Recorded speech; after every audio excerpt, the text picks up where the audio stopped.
반갑습니다. 어제 본 것 같은데요. 네. 예, 좋네요. 이렇게 자주 보니까. 그죠?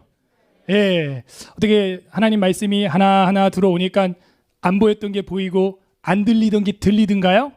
그죠? 교회와 국가 간에 대해서 인사이트, 통찰력이 생기고 성경으로 그게 생긴 통찰력이라면 영분별의 은사까지도 가능한 것입니다.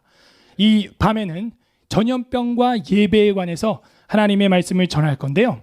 여러분 본문 말씀은 다 아는 거예요. 그 본문을 안 봐도 오늘 제가 전함으로써 이것이 예배구나 하는 걸 알게 될 것입니다. 오늘 성경 본문은요, 여러분 잘 아는 거죠. 하나님은 육체예요, 영이에요? 하나님은 영이시니 예배하는 자가 무엇과 무엇으로 예배하래요? 영과 진리로. 옛날 성경은 신령과 진정으로 그랬어요. 근데 왜 이거를 개역개정에서는 영과 진리로 바꿨냐 이거죠. 영과 진리라는 것, 이것을 우리가 알면 진정한 예배가 뭔지 알겠죠? 맞습니다. 그래서 어디서 예배드리냐? 예루살렘 산이냐? 그리심 산이냐? 예루살렘 이스라엘 오마르 성정 주변 통곡의 벽이냐? 아니면은 영등포 에스더 기도운동 본부냐? 어디서 드리냐가 중요한 게 아니라는 건 이제 알죠? 그러면 영과 진리로 드리는 게 무슨 예배냐 이거예요. 우린 이게 궁금해요. 자, 연역적으로 오늘은 이 밤에 계시의 말씀을 선포할 건데요. 영이라고 하는 것은 뾰르마티코스, 헬라어로 그래요. 제가 전공이 신약이고 전공이 요한 전공이에요. 그래서 지금 논문만 남겨두고 있어요. 그걸 끝나면 이제 박사과정을 하려고 합니다. 근데 애가 5이라 논문 쓸 시간이 없어요. 지금 발음도 안 돼. 휴학만 3년째예요. 2년 더 쓸 수 있대요. 너무 좋아, 그렇죠? 애들 덕분에 휴학을 막 계속 쓰는 겁니다. 예. 쓰긴 써야 되겠어요. 그런데 이 요한 신학을 보면요, 마태, 마가, 누가복음에 없는 기가 막힌 엄청난 사도 요한을 통한 하나님의 성령의 계시가 엄청나게 많이 기록되어 있어요. 이걸 요한 특수 자료라고 합니다. 이 예배에 관련된 예수님의 이 계시도 요한복음에만 있어요. 하나님은 영이니까 너희가 영과 진리로 예배드려라. 장소는 상관없다. 굿. 거기도 저도 아주 아멘입니다. 근데 이 영이 뭐고 진리가 뭐냐가 중요해요. 이 뾰누마티코스라고 하는 것은요, 여러분 들어봤죠? 뾰누마. 예, 루아흐. 뭐예요? 성령이에요, 성령. 하나님은 영이기 때문에 성부 하나님이죠. 그 영으로 예배드려야 한다는 거예요. 자, 여기서 헷갈리지 마세요. 그 영이 인간 내 영이 아니에요. 그죠? 여러분 생각해봐요. 여러분 영혼이 있는데 예수 안 믿는 사람도 영혼이 있어요? 그죠? 왜 갑자기 당황하세요? 예수님 안 믿는 사람도 영혼이 있어요? 뭐 그 사람이 영혼을 다하면 예배 드려져요? 그죠? 하나님과 인간 사이에는 막힌 담이 있죠. 그 담을 허무는 영이 누구예요? 그래서 이 뾰누마, 영과 진리할 때 영은 성령 하나님이라는 게 정통 신학자들의 해석이에요. 그래서 신령과라고 있었죠. 옛날 버전은. 그러니까 신령은 내 영이 아니에요. 내 인간의 불신자의 어떤 영혼, 인간적인 영이 아니에요. 그죠? 신령이라고 하는 홀리 스피릿에 가까운 거죠. 뾰누마티코스. 까이 알레테이아. 헬라어로는 그래요. 알레테이아가 진리. 그죠? 진리가 뭐예요? 빌라도도 물어봤죠? 진리가 무엇이냐? 진리가 뭐예요? 아멘. 다 알고 있다니까요, 성도들은. 그러니까 성령 하나님과 성자 하나님, 예수님이 진리예요. 내가 곧 길이요, 진리요, 생명이다. 오늘 기도하고 마치겠습니다. 이제 답이 다 나왔어. 강의할 필요가 없네요. 자, 원리를 알려주고 있어요. 성경은 원리를 깨달으면 10,000가지로 적용할 수 있죠. 그러니까 여러분 물고기 잡는 법을 배우세요. 원리를 깨달으면 10,000가지. 중력의 원리, 엘리베이터를 만들 수 있고 낙하를 만들 수 있고 또 뭐 이런 조수간만의 차이를 통해서 발전기도 만들 수 있고, 그죠? 물 떨어지는 중력으로 인해서 물레방아도 만들 수 있고. 그러니까 원리 하나만 깨달으면요 5만 거 다 할 수 있어요. 우리가 예배 원리 하나 깨달으면요 5만 거 다 할 수 있어요. 수련회도 할 수 있고, 무슨 뭐 전문인 선교회도, 신우회도 할 수 있고, 중고등부 수련회도 할 수 있고, 선교도 갈 수 있고. 그러니까 원리를 원리. 그러니까 여러분 자녀들에게도 원리 하나만 알려주세요. 물고기 자꾸 뭐 도미, 가재미, 뭐 장어 자꾸 갖다 다 차려만 주지 말고요. 잡는 법, 예배 드리는 법, 영과 진리예요. 성령이 역사하는 예배, 예수 그리스도가 그분의 피와 살이 있는 예배, 그것이 우리가 드릴 마땅한 예배예요. 자, 그 예배가 전쟁 시에는 폐쇄됩니까? 비상시에는 접어둬도 됩니까? 이걸 접어두는 순간 무엇을 범하게 될까요? 어떤 계명을 범하게 되는 건가요? 아멘. 이쪽이 세. 10계명. 안식일을 거룩히 지켜라. 이건 어떤 상황에서 그만할 수 있는 성격의 선택이 아니에요. 그죠? 이거는 10계명이에요. 명령이에요. 그러므로 6.25 전쟁 시 낙동강 전선에서도 예배는 이루어졌고, 그 전투함 위에서는 성탄절이 이루어지는 겁니다. 어떤 것도 말릴 수가 없는 거예요. 이 예배는. 아셨죠? 그렇구나. 벌써 연역적으로 결론을 먼저 탁 던지고 제가 이제 강의 들어갑니다. 영과 진리로. 뷰누마티코 스카이 알레데이아. 성령과 성자의 피와 살로. 누구에게? 아버지 성부께 삼위일체인 거예요. 삼위일체. 아셨어요? 자, 핵심은 이거예요. 자, 하나 더 여쭤볼게요. 여러분 다 아는 거예요. 그러니까 신학자가 해야 할 일은 뭐냐면, 여러분이 퍼져 있는 퍼즐을 하나로 딱 맞춘 다음에 한 단어로 탁 만드는 거. 그걸 학자들이 할 일이에요. 그죠? 그게 학문이에요. 한 단어로 탁 만드는 거. 뭐 삼위일체 한다든지 섭리, 성화. 그죠? 이런 것들이 학자들이 해야 할 일이에요. 여러분 다 알고 있는 거예요. 제가 모아드릴 뿐이에요. 어지러진 방을 서랍장을 통해서 정리할 뿐이에요. 자, 성령님은 어떻게 하면 함께한다 그랬어요, 우리와? 예수님이 어떻게 하면 내가 너희와 함께한다 그랬어요? 회개하면. 또. 자, 좀 더 쉽게. 어떻게 모이래요? 네? 그저 주의 이름으로 두세 사람이 모인 곳에 내가 너희와 함께한다. 답이 나왔네요. 그러면 성령님이 우리 가운데 역사하려면 어떻게 해야 돼요? 일단 몇 명 이상. 근데 그 성경 본문을 보게 되면요, 두세 사람이 내 이름으로 모인 곳에 내가 함께한다 그러면서 교회론이 나와요. 그 앞뒤로 문맥이. 그래서 말을 안 듣는 사람은 혼자 가서 권면하고, 그래도 말을 안 들으면 두세 사람이 가고, 그래도 말을 안 들으면 교회가 갈 것이요, 그래도 말 안 들으면 출교하고 이방인처럼 대하라. 결국 교회 말하는 거거든요, 두세 사람이라는 게. 그래서 학자들이 뭐라 그러냐, 성령 하나님은 어디서 역사하냐?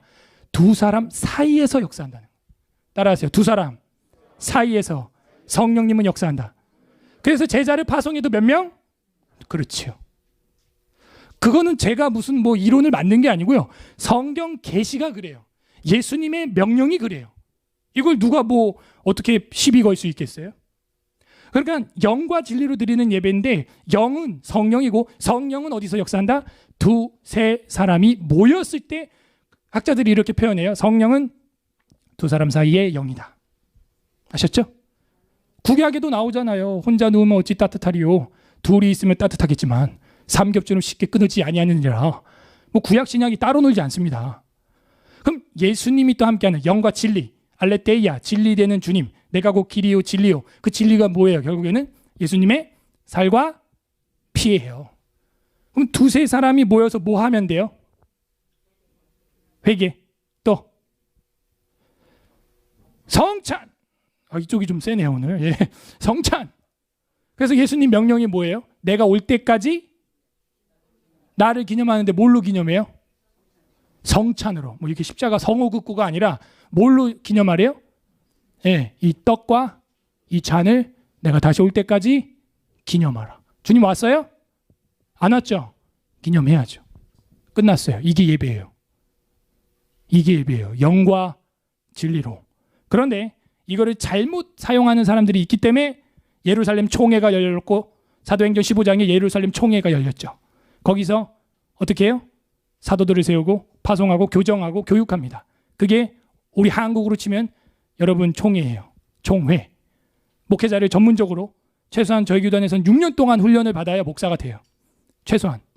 신대원부터 해서 6년. 대학부까지 하면은 뭐 더 되겠죠. 10년 되겠죠. 그게 어렵게 하는 이유가 자꾸 사사로이 해석을 하는 사람들이 등장하기 때문에. 그래서 이미 우리는 결론을 지금 가지고 이제 그 확인만 하는 작업인데, 그럼 전염병 시에는 그 영과 진리로 드리는 예배를 우리가 다 드릴 수 있겠는가? 전쟁이 났을 때, 천재지변이 일어났을 때 그렇게 할 수 있겠는가? 돌아보면 되겠죠. 영과 진리 기억하시기 바랍니다. 자, 보겠습니다. 그림이 어떤 그림인 것 같아요? 네? 약이라고 말하는 걸로 보아 제가 아주 디자인을 잘한 것 같습니다. 아까 저녁에 7시에는 무슨 모양이었어요? 어두운 다락방에 전등이었죠. 빛이 되라고, 분별력을 가지라고. 그 다음에 이거는 뭐예요? 약을 먹으면 어떻게 돼요? 보통은 치료의 목적이 있죠. 아까도 우리 교수님이 저한테 비타민 C 드십니까? 네, 2개 주세요. 먹어갖고 다 먹었어 그냥. 예, 어제도 제 3알 먹고 막 먹어요. 비타민. 요즘 비타민 강의 이왕재 교수님 거 듣고 비타민 먹어라 그냥. 여러분들 물이랑 비타민 많이 드세요. 이제 겨울이라 건조하고 좀 감기가 많이 걸리는 시즌입니다. 이 약은 신약과 구약이에요. 그래서 이 약을 먹으면 아주 영적으로 이건 살아나는 약입니다. 그런데 뒤에 그림을 보니까 못 가게 막아놨는데 저게 교회 문입니다. 몰랐죠? 네. 예배당에 못 가게 막는 사람들이 있던 것이었다. 그래서 제가 이거를 이 설교를 위해서 제가 얼마나 준비했을까요? 또 이 설교를 위해서 제가 얼마나 준비했을까요? 아까 국가와 교회론에 대해서 제가 1년 준비했어요. 이거는요, 전염병과 예배에 대해서, 전염병과 마주한 기독교, 이것도 1년 준비한 거예요. 심지어 작년 4월에는 교수님들 모셔놓고 저희 교회 이제 에스라 아카데미가 있고요. 아카데미 아래 학자들이 하는 게 에스라 성서 신학회가 있어요. 그 교수님들 모시고 복음주의 신학회 회장님도 오셔가지고 발제도 했어요. 전염병과 마주한 기독교. 짠. 이게 책이 있습니다. 꼭 사보세요. 꼭 사보세요. 책이 있습니다. 저한테 오는 로열티는 아무것도 없어요. 그래서 이 전염병과 마주한 기독교, 이걸 작년부터 4월부터 학회도 하고, 그 다음에 에스라 아카데미 아래 에스라 사경에 제가 성경 강의를 하는 게 있습니다. 그 다음에 에스라 아카데미 아래 애들이랑 하는 게 에스라 바이블 스쿨이 있습니다. 그래서 어린아이들부터 학자들까지 같이 좀 신앙생활을 좀 잘해보자고 몸부림은 치고 있는데요. 좀 많이 퍼져야겠어요. 단체가 퍼지는 건 중요하지 않고요. 이 진리와 영이신 주님이 퍼지길 바랍니다. 전염병과 마주한 기독교. 마주했잖아요 지금. 마주했어. 이거 언제 치워 이거 진짜. 마주했어. 못 나가 지금. 그죠? 이것도 하려면요 20시간 걸려요. 근데 제가 오늘 또 얼마 만에? 1시간 만에 이거 끝내드릴게요. 아까도 번개불에 콩 튀겼는데 이번에도 번개불에 콩 튀기도록 하겠습니다. 잘 따라오세요. 우리가 어떤 생활을 평가함에 있어서 기계적인 적용을 하면 안 됩니다. 기계적인 적용이라는 것은 획일화된 적용이에요. 아이고 네가 죄를 지니까 눈이 다락기가 났지. 아이고 네가 죄를 지니까 이빨이 흔들흔들 하는 거예요. 입으로 죄를 졌나벼. 머리 생각을 도대체 어떻게 하길래 머리를 파마를 그따구로 한 거예요. 제가 그런 교회도 좀 다녀봤어요. 근데 모든 것을 다 그렇게 기계적으로 우리가 해석할 수 있을까요? 쉬운 말로 전염병. 아이고 너 죄 때문에 전염병이 생겼어. 여러분 성경만 봐도 다 그렇지 않죠. 욥이 병에 걸린 건 누가 그런 거예요? 마귀가 한 거예요. 죄가 있어서 그런 거예요. 하나님이 한 거예요. 사탄이 시험한 거잖아요. 기계적인 적용하는 걸 굉장히 조심하자는 거죠. 잘못하면 욥의 새 친구처럼 우리가 성도들을 신방하고 평가하고 정죄할 수가 있어요. 그죠? 이 말은 조심하자는 겁니다. 그래서 실제로 뭐 눈에 다락기 났다고 눈으로 죄진 게 아닐 수도 있잖아요. 그죠? 꼭 그렇게 해석해야 되겠어요? 그런 분이 있었어요, 진짜. 저게 제가 없는 얘기를 하는 게 아니에요. 어떤 여자 리더가 머리를 갖다가요, 호섭이처럼 여자가 자르고 왔어요. 바가지 쓴 것처럼. 그랬더니 그 부장이 너 도대체 요즘 영적 생활이 어떻게 하길래 머리 그따구로 잘랐냐고. 머리 그 미용사한테 문제가 있는 것 같은데 내가 볼 때 미용실을 좀 바꿔야 되지 않나. 그런 생각이 있는데 아무튼 그것도 영적으로 다. 모든 걸 다 영적으로. 그렇게 해버리니까 기계적인 적용이 오류가 나올 수 있죠. 모든 질병이 다 귀신이 주는 거예요? 하나님의 영광되는 병은 없어요? 마귀가 시험하는 건 없을까요? 그죠? 그러므로 지금 우리가 팬데믹이라고 하는 거, 그리고 제가 볼 땐 이거보다 더 강력한 전염병이 올 겁니다. 계시록에 기록되어 있기 때문에. 이 코로나19는 전염병도 아니에요, 사실. 질병관리본부에 제가 오늘 그 종이 다 그 문서가 있는데 지금 보여드릴 시간이 없고, 그 문서에 보면은 코로나로 순수하게 죽은 사람은 14명밖에 안 된다는 거예요. 0.008%. 나머지 2천여 명은 기저질환 때문에 죽었다는 것이죠. 그러니까 우리가 죽으면요, 결국에는 말기 암 때문에 몸에 면역이 떨어지니까 감기 하나만 들어와도 죽는 거예요, 사람이. 그죠? 저도 아버지가 돌아가시는 걸 보니까 그래요. 감기 때문에 사람이 죽겠습니까? 다른 것 때문에 기저질환 때문에 우리가 이제 생을 마감하게 되는 것이죠. 그런 것처럼 우리가 한 질병을 이렇게 대할 때 이게 치사율이 정말 높은 병이냐? 그러면 전염병이라고 우리가 보통 표현을 해야죠. 그죠? 우리가 감기를 갖다가 전염병인 건 맞는데 우리가 흔히 말하는 막 걸리면 죽는 나병 같은 흑사병 같은 그런 걸로 인지하지는 않잖아요. 감기 걸렸다고 해서. 전염병인 건 맞지만. 근데 지금 뭔가 국가적으로 교회적으로 굉장한 공포 정책이 이루어지고 있는 건 사실이에요. 여러분 양심의 손을 얹고 한번 생각을 해봐요. 코로나 걸려서 그 독감의 몇 배 센 그 코로나 걸리는 게 무서워요? 코로나 확진자 돼서 격리돼가지고 온 인생이 그냥 격리되는 게 무서워요. 후자죠. 맞아요. 코로나 걸리면 이기면 되는 거예요. 연세 많은 분들은 조심해야겠죠. 그건 맞아요.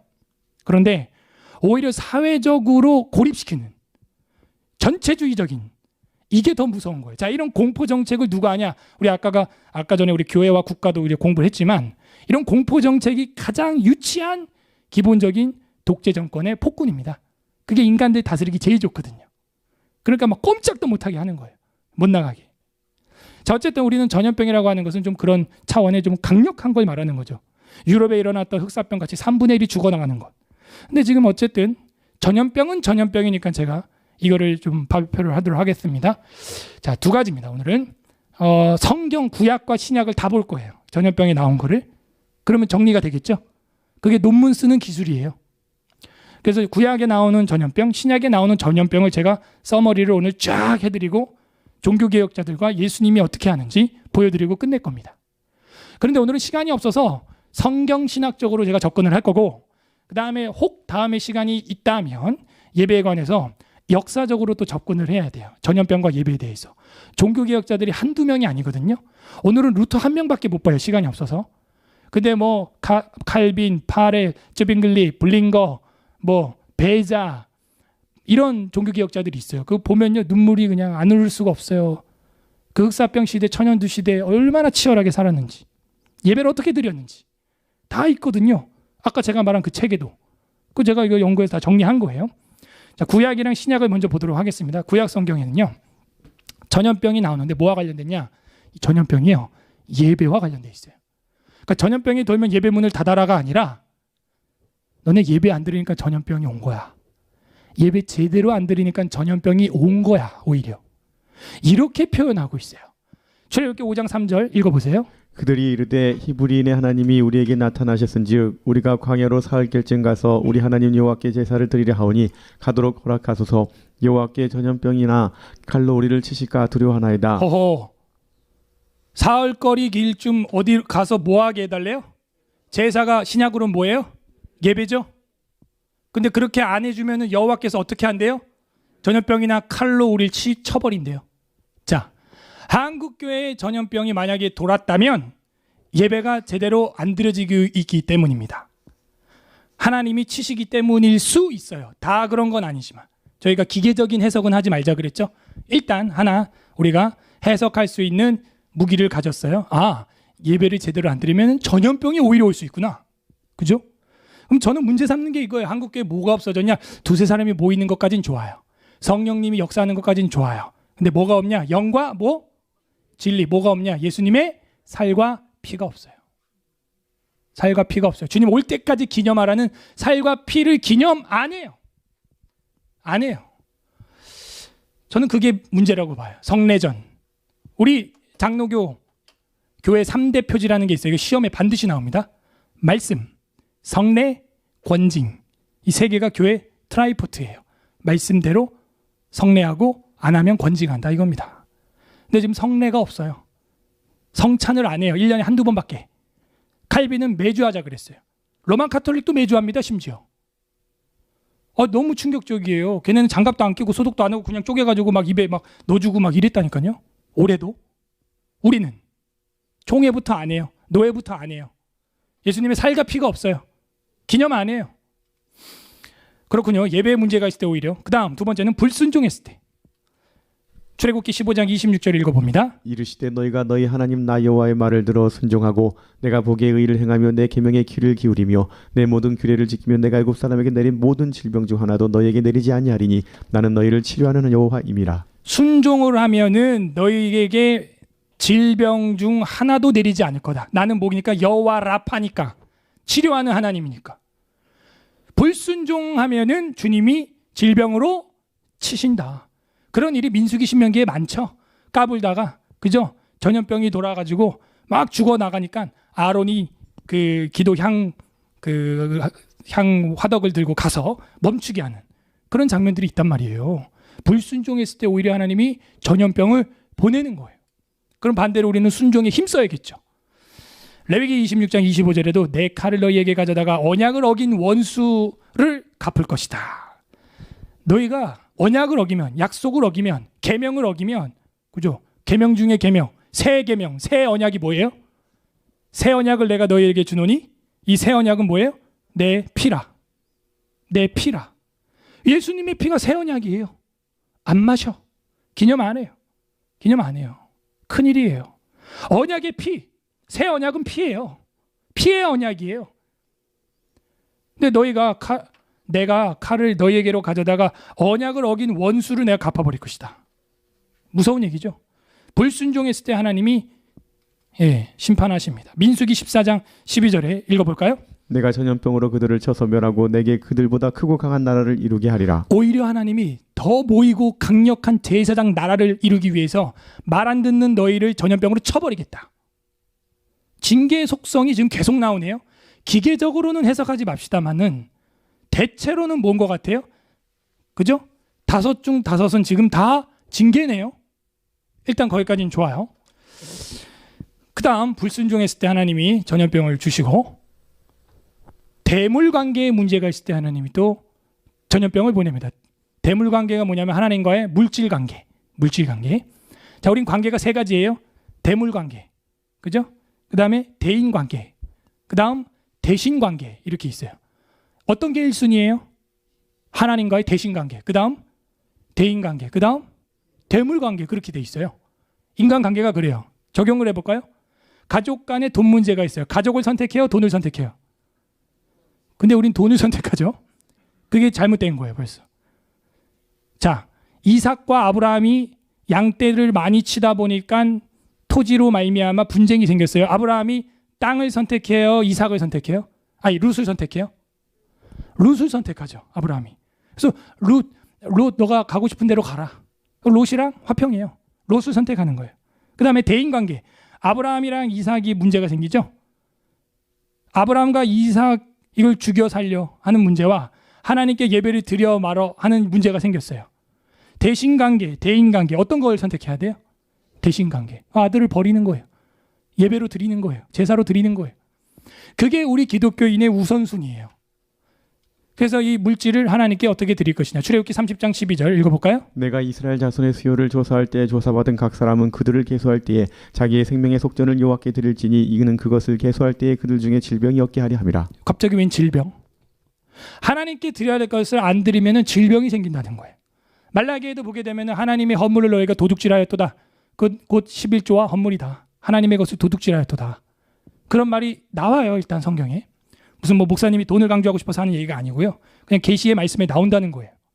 그렇군요. 하나님과의 대물관계가 문제가 있을 때 내 삶에 전염병, 질병 이런 게 생길 수도 있군요. 그래요. 성경에서 확인을 했어요. 원망하면 또 하나님이 질병 보내요. 민수기 16장 46절에서 50절에 보게 되면요. 모세가 아론에게 이르되 너는 향로를 가져다가 제단불을 그것에 담고 그 위에 향을 피워가지고 그 피회중으로 가서 그들을 위하여 속죄하라. 여호와께서 진노하였으므로 연병이 시작됐어요.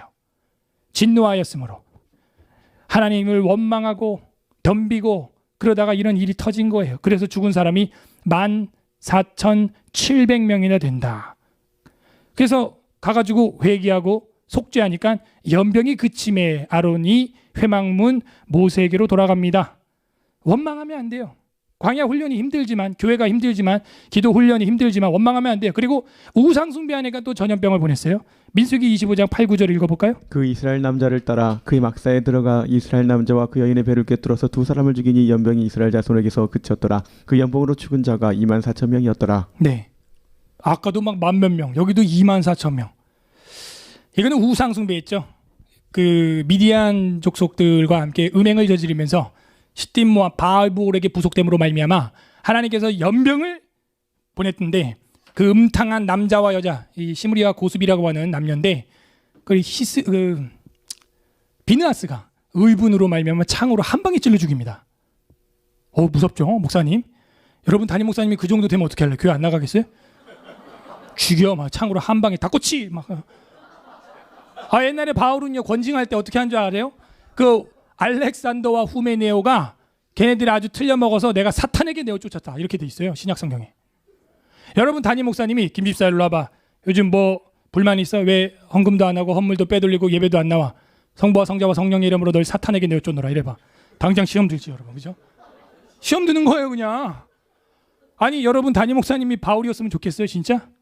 여러분 담임 목사님이 아론이나 비느하스나 뭐 이런 대제사장급 됐으면 좋겠어요? 여러분이 못 살아남어. 대충 죄인이어야 담임 목사님이랑 꿍짝 맞추면서 사는 거예요.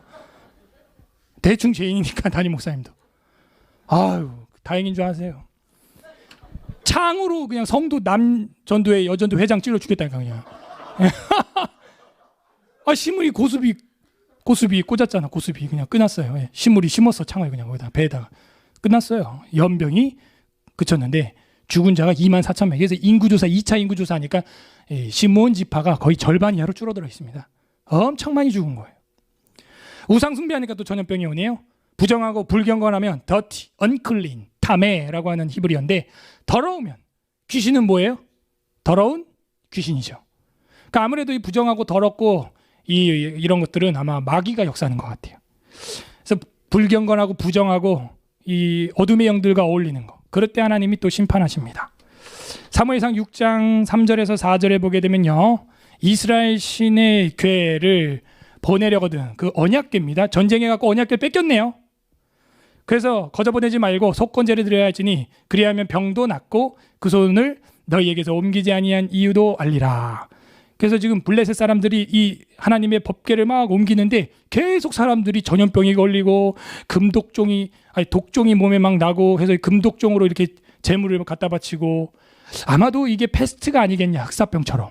그래서 속건제를 쥐를 드렸다는 거 이렇게 금으로 된 거 그죠? 5마리를 드려가지고 뭐 어쨌든 막 속죄해 보려고 막 그러는데 결국은 안 돼가지고 베세메스로 그냥 보내버리죠. 그래서 불경건하고 하나님의 언약궤, 하나님이 임재하시는 시은좌, 그 법궤 이런 거를 이방 다곤 신당에다 막 갖다 넣고 부정한 거예요. 옛날 신사참배 때 그러지 않았어요 우리? 교회당 문 앞에 가미사마 신상 조그만 거 갖다 놓고 그거 숭배하고 신사참배하고 또 막 교회당에 와가지고 그런 불경건한 일을 하니까 전염병이 안 없어지는 거예요. 우리나라도 엄청 더러웠어요. 오늘 제가 할 말이 많은데 여기 오늘 이 화면에는 없어요. 그 옛날에 그 재중원 앨런 선교사님이 의사이기 전에 그 장로교 선교사입니다. 그런 다음에 언더우드 목사님이랑 아펜젤러가 온 건데 그래서 세운 게 세브란스 병원이에요. 왜? 조선이 너무 더러워. 아니 그냥 위생적으로 너무 더럽고 이 역사 기록에 보면은 아주 더러웠다는 거예요. 질병이 뭐 말라리아도 있었대요. 심지어 장티푸스, 말라리아, 뭐 홍역, 뭐 수두, 뭐 그래갖고 뭐 교회도 교회인데 병원부터 빨리 세워야겠다. 얘네 이거 뭐 사람 사는 게 아니라 우리가 마치 뭐 어디 뭐 아프리카 뭐 보듯이 그렇게 보는 거예요. 지금이야 이렇게 멀쩡하게 이렇게 앉아있지만 옛날 같았으면요 우리도 그냥 꼬제제하고 그랬을 겁니다. 진짜. 어쨌건 이 병이요 불경건하고 우상숭배하고 더러운 일을 행할 때 또 하나님이 이렇게 심판으로 블레셋 민족들에게 내렸어요. 교만하면 또 내리네요. 사무엘하 24장 13, 15절 읽어볼까요? 가시 다윗에게 이르러 아뢰어 이르되 왕의 땅에 7년 기근이 있을 것이니까 혹은 왕이 왕의 원수에게 쫓겨 석 달 동안 그들 앞에서 도망하실 것이니까 혹은 왕의 땅에 사흘 동안 전염병이 있을 것이니까 왕은 생각하여 보고 나를 보내신 이에게 무엇을 대답하게 하소서 하는지라. 이 여호와께서 아침부터 정하신 때까지 전염병을 이스라엘에게 내리시니 단에서부터 부엘세바까지 죽은 백성의 죽은 자가 7만 명이라. 이 다윗이 말을 안 들으니까 하나님이 이제 벌도 객관식으로 내요. 객관식으로. 가시 와가지고 다윗에게 이르러 아뢰되 왕이여 골라 무슨 죄를 범했죠? 인구조사를 했어요. 인구조사한 게 무슨 죄예요? 민수기에는 인구조사 하렘에. 자 여기도 큰 인사이트가 있어요. 민수기에는요 2번이나 해요 인구조사를. 1장에서 하고 26장 가서 합니다. 뭐 근데 징계 없었어요. 그런데 성경을 보면 누가 시킨 거예요? 인구조사를? 민수기는 여호와께서 명령하였어요.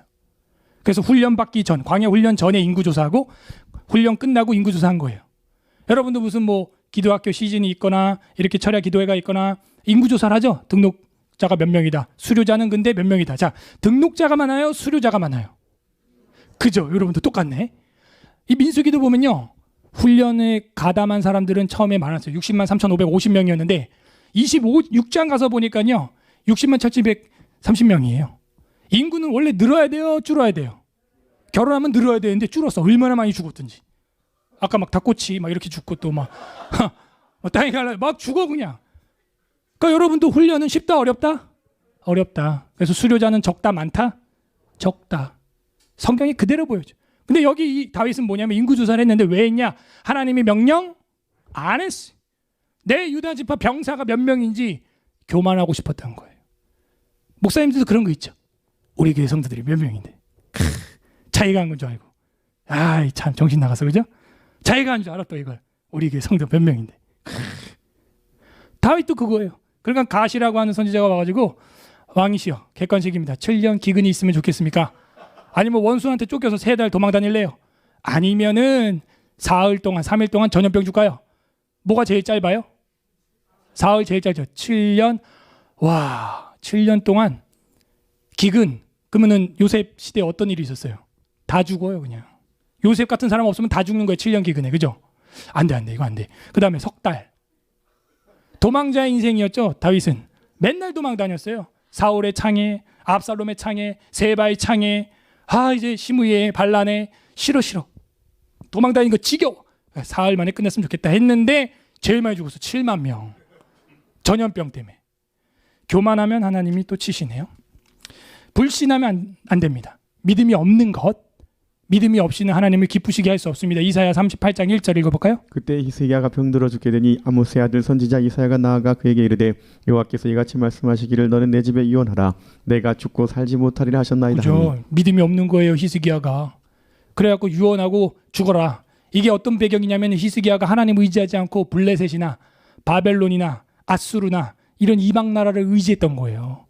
그래가지고 이사야가 와서 당신 이제 죽을 거다. 유언하고 죽어라 이랬는데 결국 울고 빌어갖고 15년 더 살게 되기는 합니다만 어쨌든 하나님이 왕이라 할지라도 그렇게 세상 의지하고 불신하고 강대국 의지하고 하나님보다 더 그들을 신처럼 여기고 이러면요 히스기야라고 할지라도 하나님이 이렇게 심판하십니다. 너무 많죠. 그 다음에 하나님께 도전하면 안 됩니다. 왕상 13장 4에서 6절에 보게 되면은 여로보암 왕이 하나님의 사람 베델에 있는 제단을 향하여 외쳐 말함을 들을 때 제단에서 손을 펴며 그를 잡아라. 그러니까 제사장을 향해서 이 왕이요 저놈 잡아라 이렇게 했다가 팔이 굳었어요. 그런 사건이 있습니다. 그래서 편손이 말라버렸어요. 아마 피가 말랐다는 것은 중풍 아니면 마비, 사지마비 그런 것 같아요.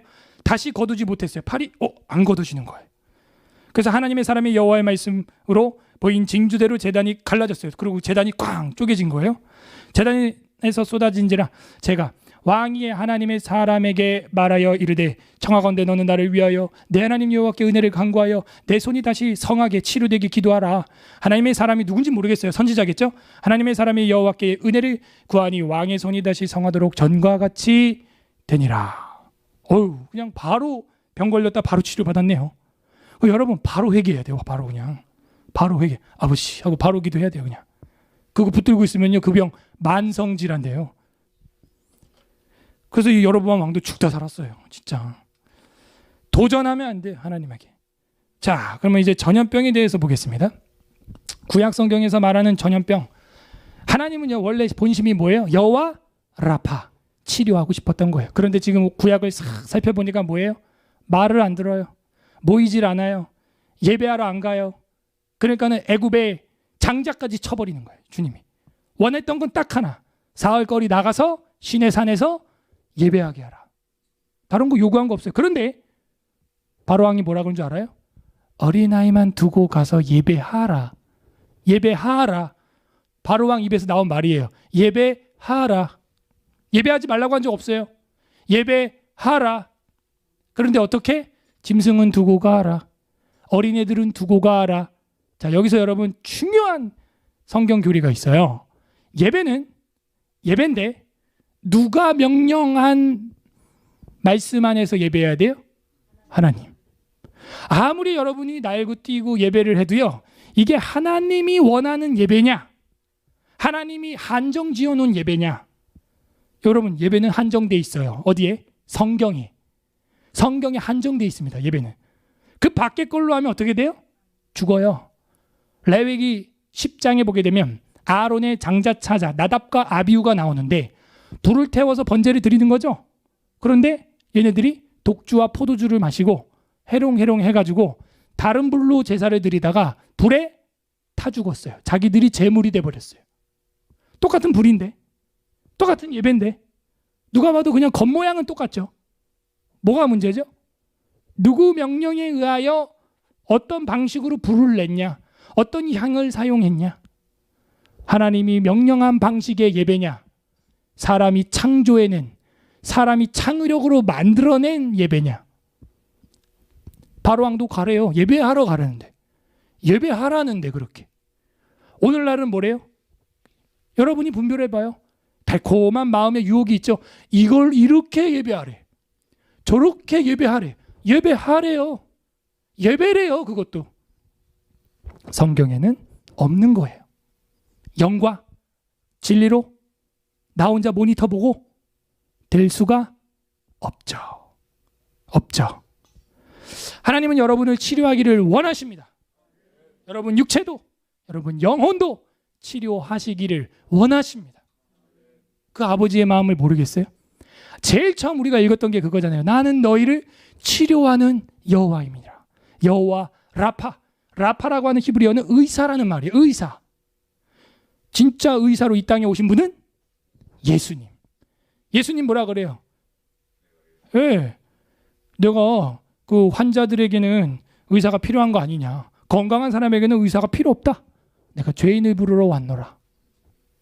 그러니까 주님의 마음은 구약이나 신약이나 똑같아요. 이 치료자 여호와 하나님의 마음을 우리는 너무 모르고 있어요. 지금 우리가 받고 있는 이 전염병이 뭐 그렇게 치사율이 높진 않지만 어쨌든 그걸로 인해서 우리가 받고 있는 억압과 어떤 어려움과 고난이 무엇을 의미할까 우리는 생각해 봐야 돼요. 이거예요. 치료하고 싶어요. 하나님. 너 예배를 제대로 된 예배로, 성경이 명하는 영과 진리로 드리는 예배로, 실제로 그런 예배로 바꾸길 원하시는 거예요. 출애굽기 15장 26절 아까도 봤지만요, 마지막에 노란색만 보세요. 나는 너희를 치료하는 여호와임이니라. 조건은 이거예요. 내 계명에 귀를 좀 기울여라. 계명대로 해라. 바로왕이 예배 드리라고 했다고? 아, 그거 아니야. 조심해. 내 계명에 귀를 기울여라. 난 치료하고 싶다. 말라기 4장 2절 읽어볼까요? 내 이름을 경외하는 너희에게는 공의로운 해가 떠올라서 치료하는 광선을 비추리니 너희가 나가서 외양간에서 나온 송아지같이 뛰리라. 이게 아버지 마음이에요. 말라기는 구약의 몇 번째 책? 마지막 책. 유언과 같은 책. 4장 마지막 장. 구약의 마지막 책 마지막 장. 이게 아버지 심정이에요. 어디서부터? 아까 출애굽기 15장 봤죠? 출애굽기 해가지고 출애굽해서 시내산 가서 이스라엘 백성이랑 하나님이 뭐예요? 뭐 맺어요? 언약을 맺죠. 그걸 시내산 언약, 레위기 10계명이라고 하는 거예요. 그게 이 말라기로부터 하면 1000년 전 이야기입니다. 그죠?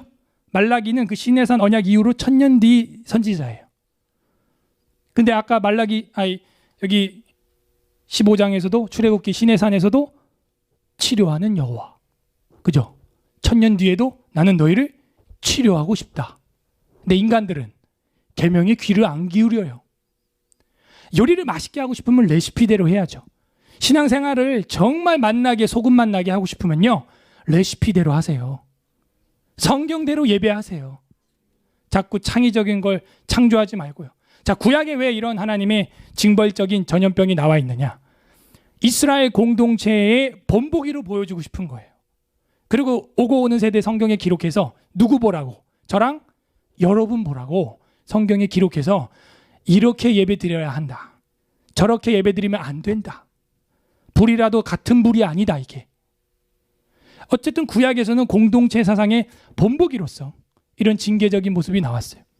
구약에 하나님의 영광을 위한 질병이 없든가? 있어요. 나만 장군의 피부병 같은 거죠.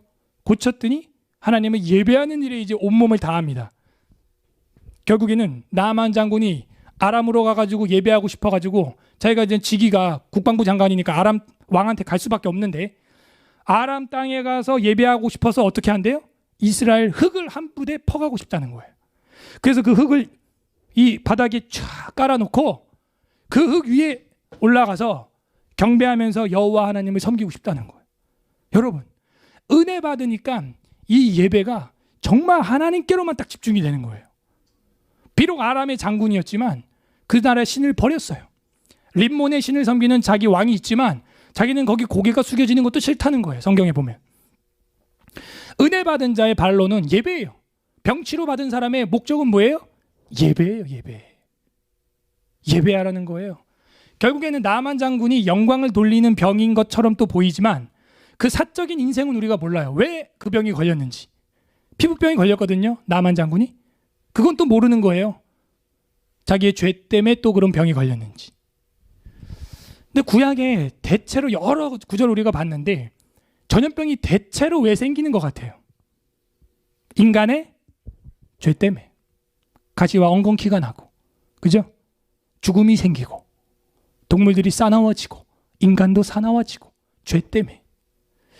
그래서 기계적으로 해석하지는 말아야겠지만, 조심해야겠지만, 열이면 최소한 8, 9은 거의 인간의 부족함으로 인하여 하나님이 징계적 차원에서 공동체 사상의 본보기로 전염병을 보내주신다라는 걸 구약 성경 전체를 통해서 말라기까지 우리가 지금 봤습니다. 다음 신약으로 이제 넘어가겠습니다. 신약 성경에서 말하는 전염병을 보도록 하겠습니다. 신약에는 전염병이라는 단어 자체가 2번밖에 나오지 않아요. 로이모스라고 하는 헬라어가 2번밖에 안 나와서 신약에 나오는 전염병을 연구하기란 여간 어려운 게 아닙니다. 여러분, 구약이 어려워요? 신약이 어려워요? 구약이 어렵다 그러죠. 왠 줄 알아요? 3배 두껍거든. 근데 제가 아무리 봐도 신약이 얇지만 더 어려워요. 제가 신약 전공이라 그랬잖아요. 방금도 말했잖아요. 전염병, 구약 읽으면 다 깨달아져. 그죠? 아, 이래서 전염병 줬구나 하나님이. 근데 신약 전염병이라는 단어 자체가 2번밖에 안 나와요. 그러니까 여러분, 두께는 신약이 3배 얇지만요, 신약을 알려면 먼저 뭘 알아야 돼요? 잘 아시네. 그럼 뭐가 더 어려운 거예요? 아까 구약이라며. 그러니까 우리는 질보다 양이야 일단. 그죠? 많으면 일단 힘든 거야. 그러니까 많으면 좋은 줄 알아 그냥. 여러분, 질이 중요해요. 그래서 성장하되 성숙하면 제일 좋겠죠?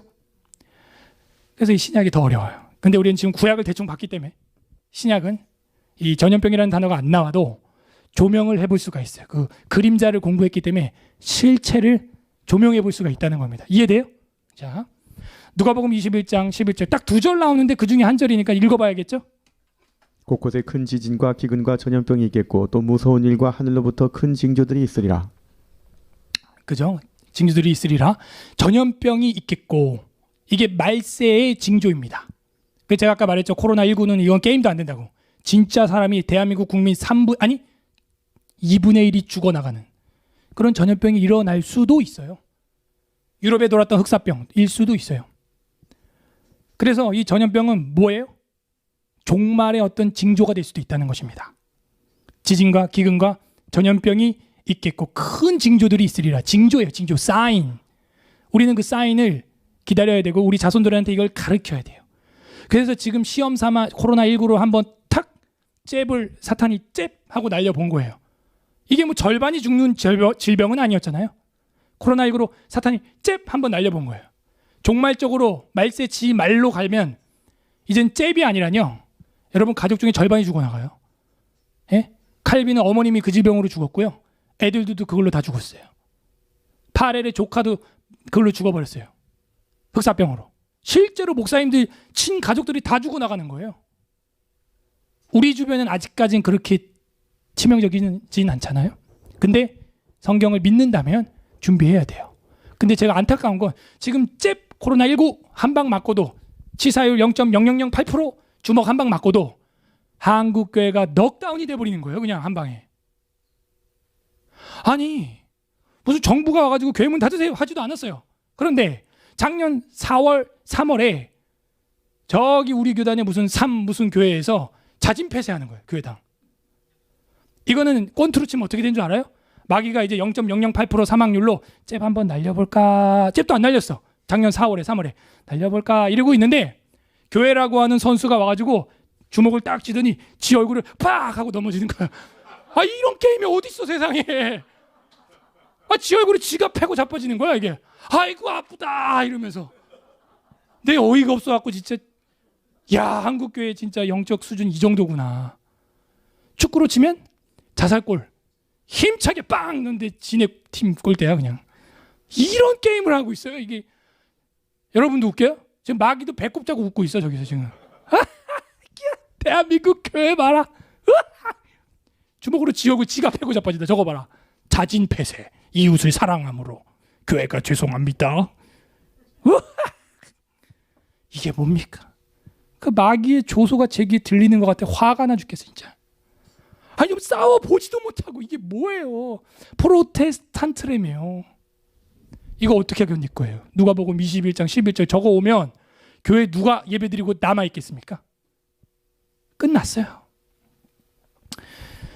주님께서 종말론적 신앙을 준비케 하기 위하여 전염병을 사용하십니다. 준비하세요. 두 번째 나오는 것은 이제 사도행전 24장 5절입니다. 읽어보죠. 우리가 보니 이 사람은 전염병 같은 자라 천하에 흩어진 유대인을 다 소유하게 하는 자요 나사렛 이단의 우두머리라. 사도 바울을 일컬어서 전염병이라고 로이무스라는 헬라어를 썼어요. 이거 참 신기하죠. 종말론적으로 주님이 전염병을 보낼 거라 그랬는데 우리 그리스도인들은 누가 돼야 돼요? 전염병보다 더 독한 인간이 돼야 되는 거예요. 예? 바울 별명이 전염병 로이무스요. 이 더둘로라고 하는 변호사가 지금 법정에 가가지고요 바울을 정죄하면서 검사 역할을 하면서 지금 하는 얘기입니다. 이 연병 같은 사람. 옛날 할머니들이 이 연병 이 연병이 이 성경에 나오는 거예요. 이 연병 후라질 죽을 놈 막 이런단 말이에요. 그 지금 제 얘기가 아니라 저는 욕 싫어해요. 이 더둘로라는 지금 변사가 지금 바울한테 이 연병 이러는 거예요. 이 로이모스 이렇게 얘기하는 거예요. 세상에 이게 뭐냐? 전염성이 너무 강하다는 거예요. 이 그리스도인의 전염성이라 파급적이고 전염병 같다는 거예요. 연병 같다는 거예요. 진짜. 근데 여러분 여기서 깨달음이 있어요. 악한 질병만 전염이 일어나는 게 아니라 복음도 전염이 일어나는 거예요. 우리 기독교인들이 예배에 전염이 일어나길 바랍니다. 영과 진리로 드리는 예배에 전염이 일어나길 바랍니다. 다시 일어나야 되는 것입니다. 네. 전파하는 성도로서 딱 2절 이렇게 나오는 거예요. 극과 극이죠. 종말론적인 신앙 그리고 그것을 극복하는 그리스도인으로서의 전염병적인 모습. 거룩함도 전염이 일어난다. 이걸 거룩한 누룩이라고 하는 것입니다. 자, 제가 찾아봤어요. 치료자로서 주님은 이렇게 오셨어요. 마태복음 4장 23절 24절에 보면 시간이 없기 때문에 자 이게 누구겠어요? 이게 다 전염병이에요. 예? 각종 병에 걸려서 고통당하는 자, 귀신 들린 자, 간질, 중풍병자, 전염병이죠. 병자들이죠. 각종이라고 했으니까 여기 뭐 전염병이 없겠어요? 나병 환자들은 따로 격리됐잖아요. 그래서 근데 주님은 그들과 친구가 됐죠. 나사로 말입니다. 나사로가 그 나병 환자 아닙니까? 근데 같이 친구였어요. 내 친구가 잔다 울었잖아요. 주님이. 그들을 어떻게 했어요? 고쳤다. 여기서 우리는 구약과 완전히 대비되는 모습을 보게 돼요. 난 너희를 치료하는 여호와라. 치료의 광선을 바라고 싶다. 구약에 그렇게 1000년 동안 나왔던 주님의 뜻이 이제 예수 그리스도를 통하여 이루어지는 것입니다. 그래서 신약에 나타나는 전염병은 무엇을 의미하냐? 예수를 바라보라. 지금 이 시대의 전염병은 뭘 보라는 거예요? 맞아요. 예수님을 바라보라. 그 병을 이기게 해주시는 분, 치료하는 분 누구다? 예수님이다. 여러분 코로나 확진자가 여기 오면 안 됩니까? 전 생각이 다른데요. 와도 된다고 생각하는데요. 베드로 장모의 열병을 누가 고쳤어요? 그러네요. 열병이네요. 우리 같으면 앞에서 온도 체크 집에 가 베드로 장모. 그러겠네. 예배 못 드려 베드로 장모님이라도 수제자도 엄마도 안 돼. 집에 가 그랬겠네. 그런데 예수님은 고쳐줬어요. 아니 우리 기독교의 힘이 능력이 그거밖에 안 돼요. 한 번은요 저희 둘째 아들이요 주일 아침 9시에 37.5 온 거야. 죄송합니다. 제가 누구 험담하려는 게 아니라 저희 사랑하는 사모가 여보 오늘 예배 못 가겠어. 거기서 제가 뒤통수를 한 대 탁 맞는 것 같은 거예요. 벌써 우리가 2년 동안 이렇게 학습됐구나. 열이 오르면 교회는 안 간다. 여러분 열 받으면 열도 올라요 가끔. 그거 몰라. 그건 모르는 일이에요. 그거 내가 지금 열 받아서 열이 올랐는지 지금. 그래서 제가 열 받는 거야. 그랬고 주일 아침부터. 아니 담임 목사 아들이 그 37.5 나왔다고 교회 못 가? 예배 안 드려? 얘가 이걸 배우기 시작해. 9살인데. 계속 그렇게 학습되면 어떻게 될까요? 나중에 크면. 제가 아니다. 걸어갈 수 있으면 교회 간다. 이름이 아론이에요. 아론. 남궁 아론. 너 하나님이 네 병을 치료할 줄 믿어? 네. 기도하자. 머리에 손 얹고 아버지 베드로의 장모의 열병을 고치신 주님 고쳐 주시옵소서. 교회 가자. 가고 교회 앞에서 딱 체크했는데 36도. 하루 종일 교회에서 뛰놀다 집에 왔어요. 그날 교회 안 갔으면 섬뜩한 거예요. 십계명 범하는 거예요. 안식일을 내가 누리는 거예요. 진짜 이런 성도들이 전국에 얼마나 많을까? 열난다 가지마. 열난다 가지마. 식당은 잘만 가더라. 커피숍 잘 가고 가족여행 잘만 돌아다니더라. 예수님은요 질병을 통하여 여러분을 초대하고 있어요. 여기도 보면 마태복음 8장 2, 3절에 보면요 한 나병 환자가 나와서 절하며 이르되 주님 원하시면 날 깨끗게 하실 수 있나이다. 예수님께서 손을 내밀어 그에게 대시며 접촉했어 예수님. 접촉했어. 그에게 대시며 왜 대? 나병인데 전염병인데 그죠? 접촉했어. 여러분 지금 시대가 그래요. 이제 환우들 보고 목사가 안수도 못해. 소독을 하고 장갑을 끼고 생쇼를 다 해야 되는 거예요. 이렇게 세상의 사랑이 식어지는 거예요. 여러분 엘리베이터에서 아파트에서 누가 옆에서 기침 해봐. 버러지 보듯 본다고 막. 회개하세요. 주님은 손을 대시며 그에게 대시며 이르시되 내가 원하노니 깨끗함을 받으라 하시니 즉시 그의 나병이 깨끗하여진지라. 즉시. 여러분 환우들이 교회 와야 되는 거 아니에요?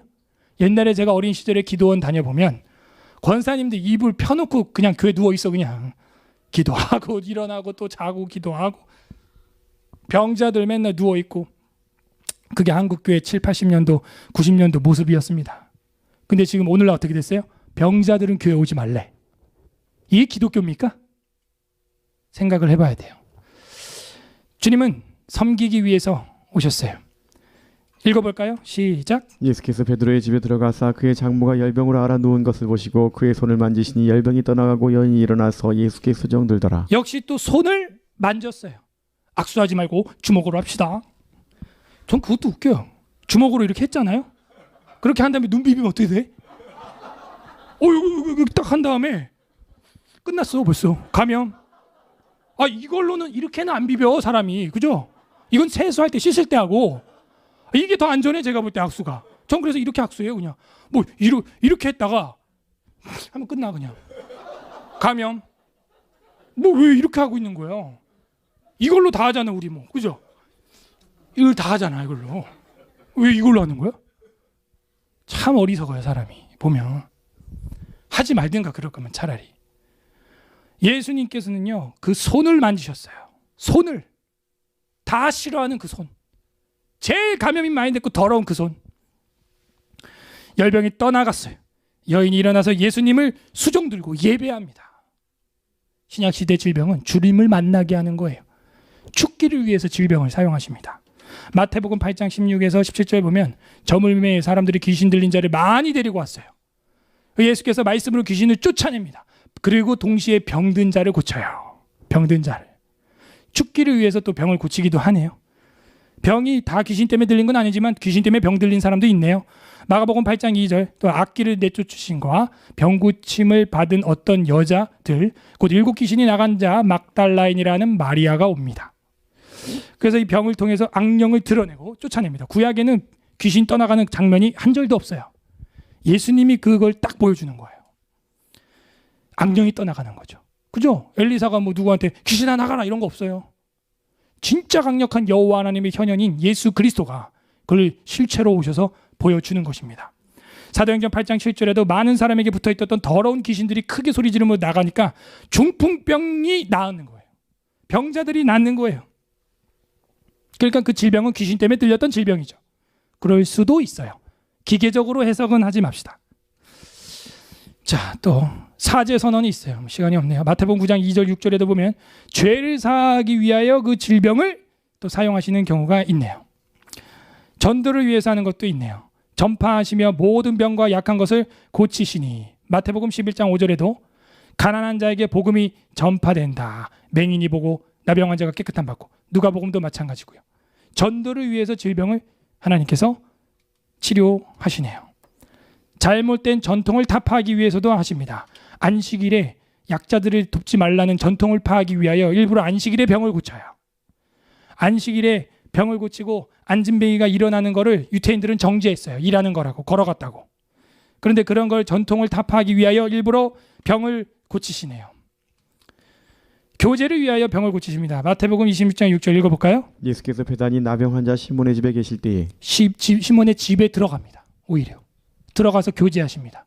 제가 병원 생활 오래 했다고 지난주에 얘기했죠. 그때 가장 큰 약은요, 항생제가 아니었어요. 그게 내 몸을 얼마나 기쁨을 주는지 느끼지 못해요. 그러나 가장 큰 치료제, 의사의 따뜻한 말 한마디였어요. 간호사의 따뜻한 말 한마디였어요. 환자 생활 해보신 분은 이 말이 무슨 말인지 알 거예요.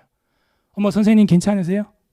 어떤가, 남궁현우 군 오늘 몸이 그렇군, 붕대 좀 이거 갈아야겠다. 만져주고 닦아주고 알콜로. 그 행위 자체가 엄청난 위로가 되는 거예요. 종교개혁 흑사병 때도 물과 빵만 줬는데도 치료율이 2배 이상 컸다는 거예요. 아무것도 한 게 없어요. 오히려 그게 더 약이 아닐까요? 영광을 위하여 하나님이 병을 고치는 경우도 있네요.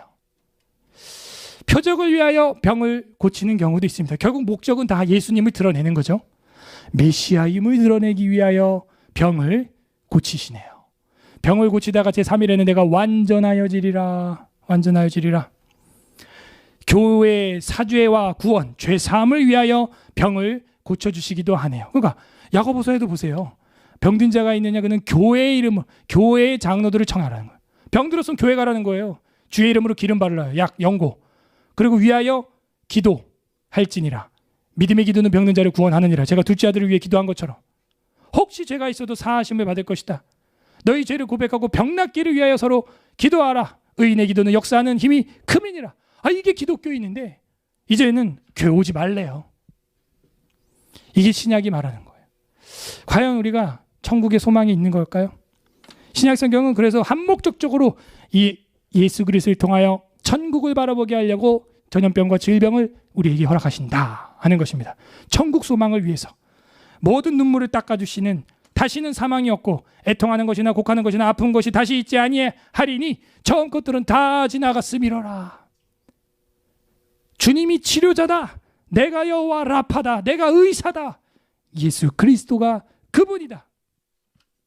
천국의 소망을 주려고 신약 성경에서 보여주세요. 정리합니다. 질병에 대한 그리스도인의 자세. 첫 번째, 기도해야 됩니다.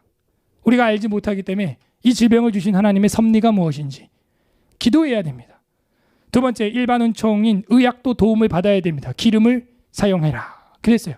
바울이 병이 많아서 의사를 찾았으니까 누가를 만나고 누가를 전도하게 된 거죠. 누가는 헬라인이었어요. 바울은 질병을 고치고 싶었어요. 의사도 약도 썼어요. 물론 기도해서 치료도 했습니다. 세 번째, 환우를 간병해야 합니다. 우리 그리스도인이 해야 할 일이에요. 여러분, 지금 코로나 백신으로 말미암아 중증 장애와 사망한 자들을 위해서 모금을 하고 있는데요. 혹시 관심이 있는 분들은 에스라TV 오셔서 계좌를 보시고 후원하세요. 작년에는 마스크와 소독젤로 했는데 올해는 치료하기 위해서 그렇게 하고 있습니다. 우리는 그렇게 치료하는 일에 섬겨야 됩니다. 다섯 번째, 예수님만이 구원자임을 그들에게 선포해야 돼요. 결국에는 그들에게 필요한 건 치료기금이 아니에요. 복음이에요. 그들에게 필요한 건 백신이 아니에요. 복음이에요. 그래서 복음 전파하는 일에 우리가 함께해야 합니다. 아픔과 고통이 없는 천국을 사모하게 합니다. 이 질병을 통해서 궁극적으로는 천국을 바라보게 하는군요. 인생은 이렇게 연약하고 죽을 수밖에 없는 존재구나. 그래서 많은 종교개혁자들은 천국을 소망하게 오히려 중세 성도들에게 복음을 전하고 하늘의 소망을 두라고 독려했습니다. 초대교회 당시 전염병을 보도록 하겠는데요. 이거 시간이 없어서 제가 맞춰야 될 것 같은데 니케아 공의 이전에 초대교회는요 2번의 전염병이 크게 있었어요. 165년도에 역병이 있었습니다. 이제 이걸 보면서 기독교인들이 어떻게 했는지 우리가 보면 이제 끝나는 거예요. 이 마르쿠스 아울렐리우스 황제 때 갈레노스 역병, 안토니우스 역병 천연두인데요. 그 역병으로 인해서 로마 제국이 3분의 1이 죽었습니다. 황제도 이 역병으로 죽어요. 이때 기독교인들이 어떻게 했을까요? 질문입니다. 두 번째 역병이 100년 뒤쯤에 또 돕니다. 249년에서 251년에 농촌에 창궐 했어요. 도시와 농촌에 키프리아누스 역병이라고 하는데 오늘날 홍역으로 밝혀집니다.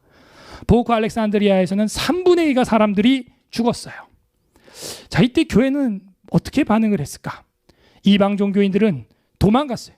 은둔했어요. 애를 버렸어요. 자기 친자식, 고려장, 부모를 버렸어요. 역사에 의하면요 기둥에다가 묶어놓기도 했답니다. 반면에 기독교인들은 원인과 대응을 하느라 전략을 짰고 팀을 만들었어요. 근본적인 원인은 인간의 죄 때문이라고 봤어요. 저희가 오늘 공부한 거랑 비슷하죠. 그래서 도피가 최상의 길이 아니라 보살핌과 배려와 사랑이 질병을 극복해야 한다고, 복음으로 극복해야 한다고 교회는 믿었어요. 그래서 249년하고 251년이면 예수님 바로 직후잖아요. 데시우스 황제 치하에 기독교 최고의 박해가 일어납니다. 로마 박해. 그래서 데시우스가 이번에는 네로가 못한 걸 내가 완전 뿌리 뽑겠다 해서 하는 박해가 249, 251 박해예요. 그래서 그때 제일 박해가 심할 때, 기독교를 조직적으로 박해할 때 로마 제국 전역으로 전염병이 확대될 때입니다. 이때 파피아누스나 예루살렘의 알렉산더 같은 사람들이 순교할 정도로 박해가 심했는데요. 그때 교회가 어떻게 했을까요? 파라볼라이노라고 하는 위험을 무릅쓰는 자. 여러분 그런 말 들어봤어요? 세상이 감당치 못하는 자. 그 말이 이때 시작된 거예요. 기독교인은 전염병도 세상이 감당치 못하는 자들이었다. 도리어 감염된 이들을 사랑으로 보살피고 소생하도록 도와줬어요. 그래서 키프리아누스라고 하는 교부는 세레나 이교도들이 하는 것 이상으로 선으로 악을 이기고 하나님께서 관용을 베푸시는 것 같이 관용을 베풀고 원수조차 사랑하고 주께서 권하신 대로 핍박하는 자의 구원을 위하여 기도한다면 우리는 온전하게 될 것이다. 디오니시우스는 260년의 부활절에 간병으로 목숨을 잃은 성도들이 있었다는 거예요. 와우. 그죠? 전염병이니까 내가 가서 치료하다가 나도 옮을 수 있겠죠. 우리 같으면 바보. 누가 그렇게 하래. 누가 선교가 하래. 그러니까는 잡히지. 그러니까 죽지. 그렇게 하면 안 돼요.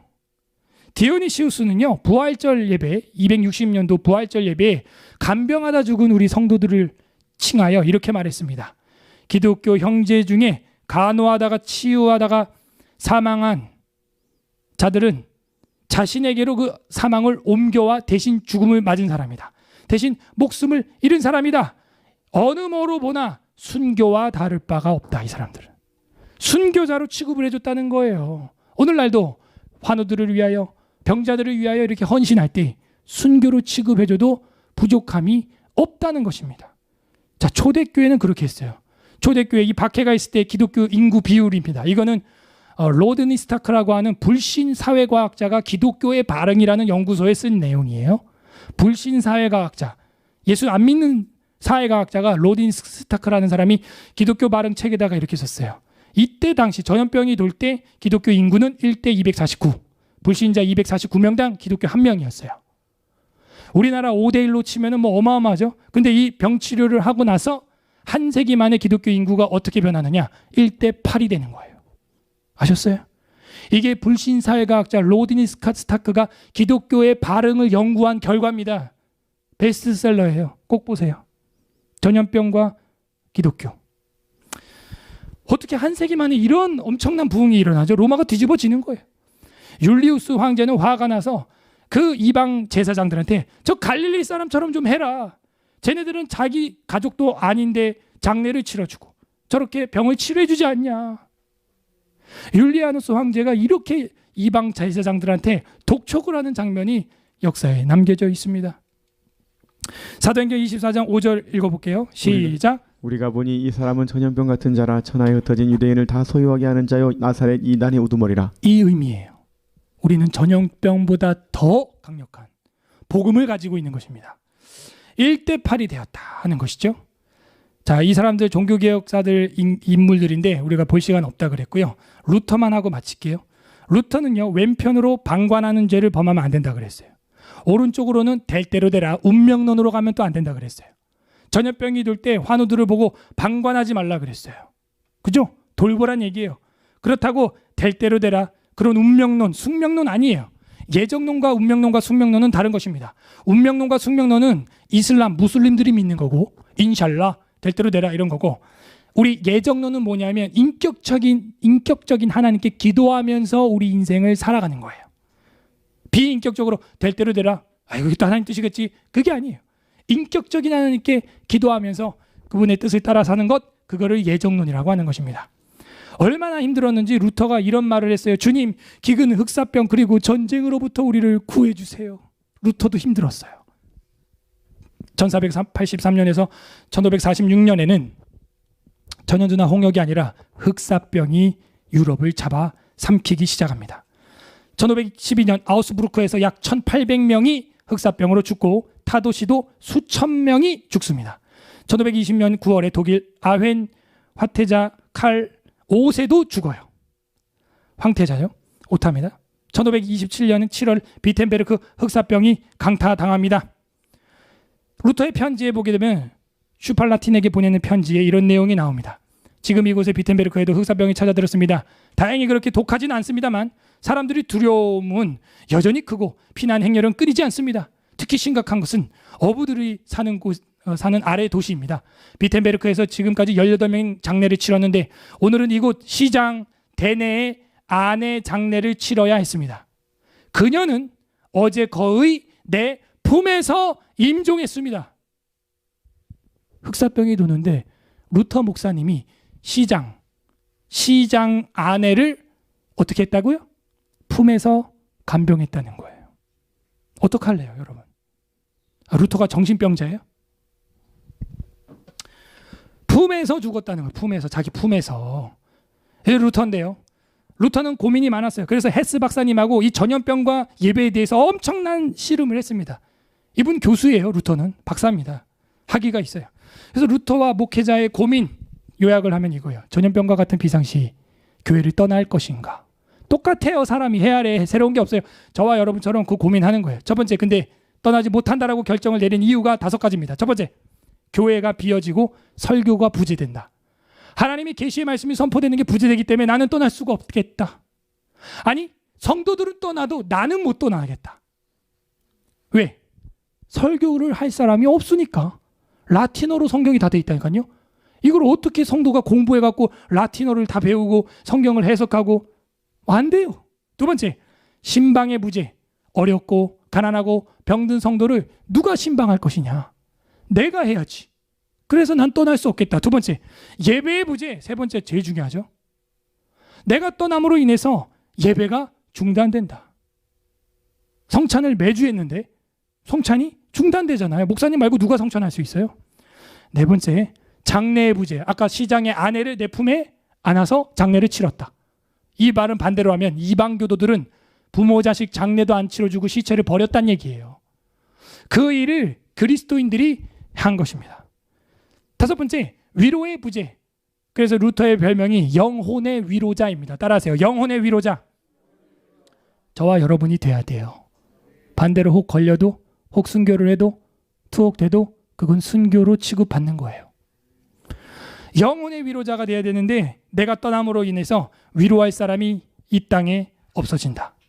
나는 만인 제사장이다. 내가 제사장이다. 단 떠날 수 있는 조건을 하나 발견했는데 모든 성도가 이 도시를 싹 떠난다면 다 같이 반대로 말하면 뭐예요? 한 명이라도 예배드리는 사람이 있다면 나는 이 비텐베르크를 떠날 수 없다. 아니 이런 공부도 안 하고 뭐 종교개혁자들이 뭐 예배를 문을 닫고 도망갔다고? 도대체 그런 날조된 이야기를 누구한테 배우는 거예요? 루터 머릿속에 뭐가 들어있는 거예요? 고린도후서 13장 11절 읽어보죠. 마지막으로 말하노니 형제들아 기뻐하라. 온전하게 되며 위로를 받으며 마음을 같이하며 평안할지어다. 또 사랑과 평강의 하나님이 너희와 함께 계시리라. 거룩하게 입맞춤으로 서로 문안하라. 네, 평안하라. 기뻐하라, 문안하라, 입맞춰라. 입맞춰라. 그래서 이 말씀 구절 때문에 루터는 떠날 수 없다는 거예요. 자료에 의하면 이 구절을 실제 루터가 은혜 받았어요. 아, 교회의 교통이란, 성도의 교통이란 이런 거구나. 여러분, 그래서 예배는 두 가지입니다. 하나님을 만나고 교회를 만나야 돼요. 성도를 만나야 돼요. 이게 예배예요. 그래서 독일어로 고데스 디에스트라는 말이 예배라는 뜻인데 하나님의 섬김, 사람의 섬김이라는 뜻이에요. 고데스 디에스트. 예배가 수직, 수평 둘 다 만남이 이루어져야 하는 것이죠. 겸손하고 낮추심. 그리고 주님이 이 일을 통하여 나를 교육시키는구나. 루터는 그래서 떠날 수 없었어요. 떠나는 목자를 향해서는 세게 얘기했습니다. 싹군이라고. 이건 제 이야기가 아니에요. 루터가 이 성경 구절 때문에 그래요. 읽어보죠. 삭군은 목자도 아니요 양도 재앙이 아니라 이리가 오는 것을 보면 양을 버리고 달아나나니 이리가 양을 물어가고 또 해치느니라. 그저 싹군은 양이 내 양이 아니라서 그냥 도망갑니다. 문 닫아버립니다. 싹군이에요. 목자는 그렇게 하지 않죠. 목자는 어떻게 해요? 내 양 한 마리가 너무 귀해서. 그죠? 영적인 직분을 가지고 그 양을 찾아가는 거예요. 병 들었어요? 신방 가야죠. 무슨 소리예요? 중환자실 가야죠. 장례식 가야죠. 임종 가야죠. 임종 예배 가야죠. 아니 목사가 말이에요. 뭘 고려해요 지금? 말씀과 성례, 죽음의 고통으로부터 극복할 수 있는 유일한 비결은 바로 말씀과 성례다. 그래서 그 임종시 성례도 하고 했던 거예요. 침상 세례도 베풀었던 거예요. 그게 목자입니다. 안 그러면 싹군이라는 것이죠. 그래서 루터는 영혼의 위로자라는 별명을 받게 되었습니다. 예수님은 나그네 되었을 때 영접하지 아니하고 헐벗었을 때 옷 입히지 아니하고 병들었을 때 옥에 갇혔을 때 나를 돌아보지 않았다. 우리가 언제 그랬습니까? 내 이웃에게 하지 않은 것이 내게 하지 않은 것이다. 이것 때문에 또 루터가 못 떠나는 거예요. 교수기 때문에 성경 구절이 막 떠올라요. 요한일서 읽어보죠. 그가 우리를 위하여 목숨을 버리셨으니 우리가 이로써 사랑을 알고 우리도 형제들을 위하여 목숨을 버리는 것이 마땅하니라. 아멘. 이게 특히 루터 가슴에 박혔어요. 아니 주님이 우리 위하여 목숨 버리셨으니 우리도 형제를 위하여 목숨을 버리는 것이 마땅하니라. 그 영혼의 위로자죠. 하나님을 섬기고 병든 이웃을 섬겨라. 고데스 디에스트. 위로 섬기고 좌우로 섬겨라. 이게 예배다. 루터는 확실했어요. 제가 지금 이런 식으로 강의를 하면요, 여기 있는 종교개혁자 5명 다 제가 설교할 수 있어요. 근데 오늘은 시간이 안 돼요. 그래서 오늘은 성경신학으로만 제가 접근을 한 거고, 혹시 기회가 있으면 역사신학적으로 여기 쯔빙글리가 어떻게 했는지, 칼빈이 어떻게 했는지, 불링거가 어떻게 했는지, 베제가 어떻게 했는지 다 나와요. 칼빈은 이거보다 더 헌신적으로 섬겼어요.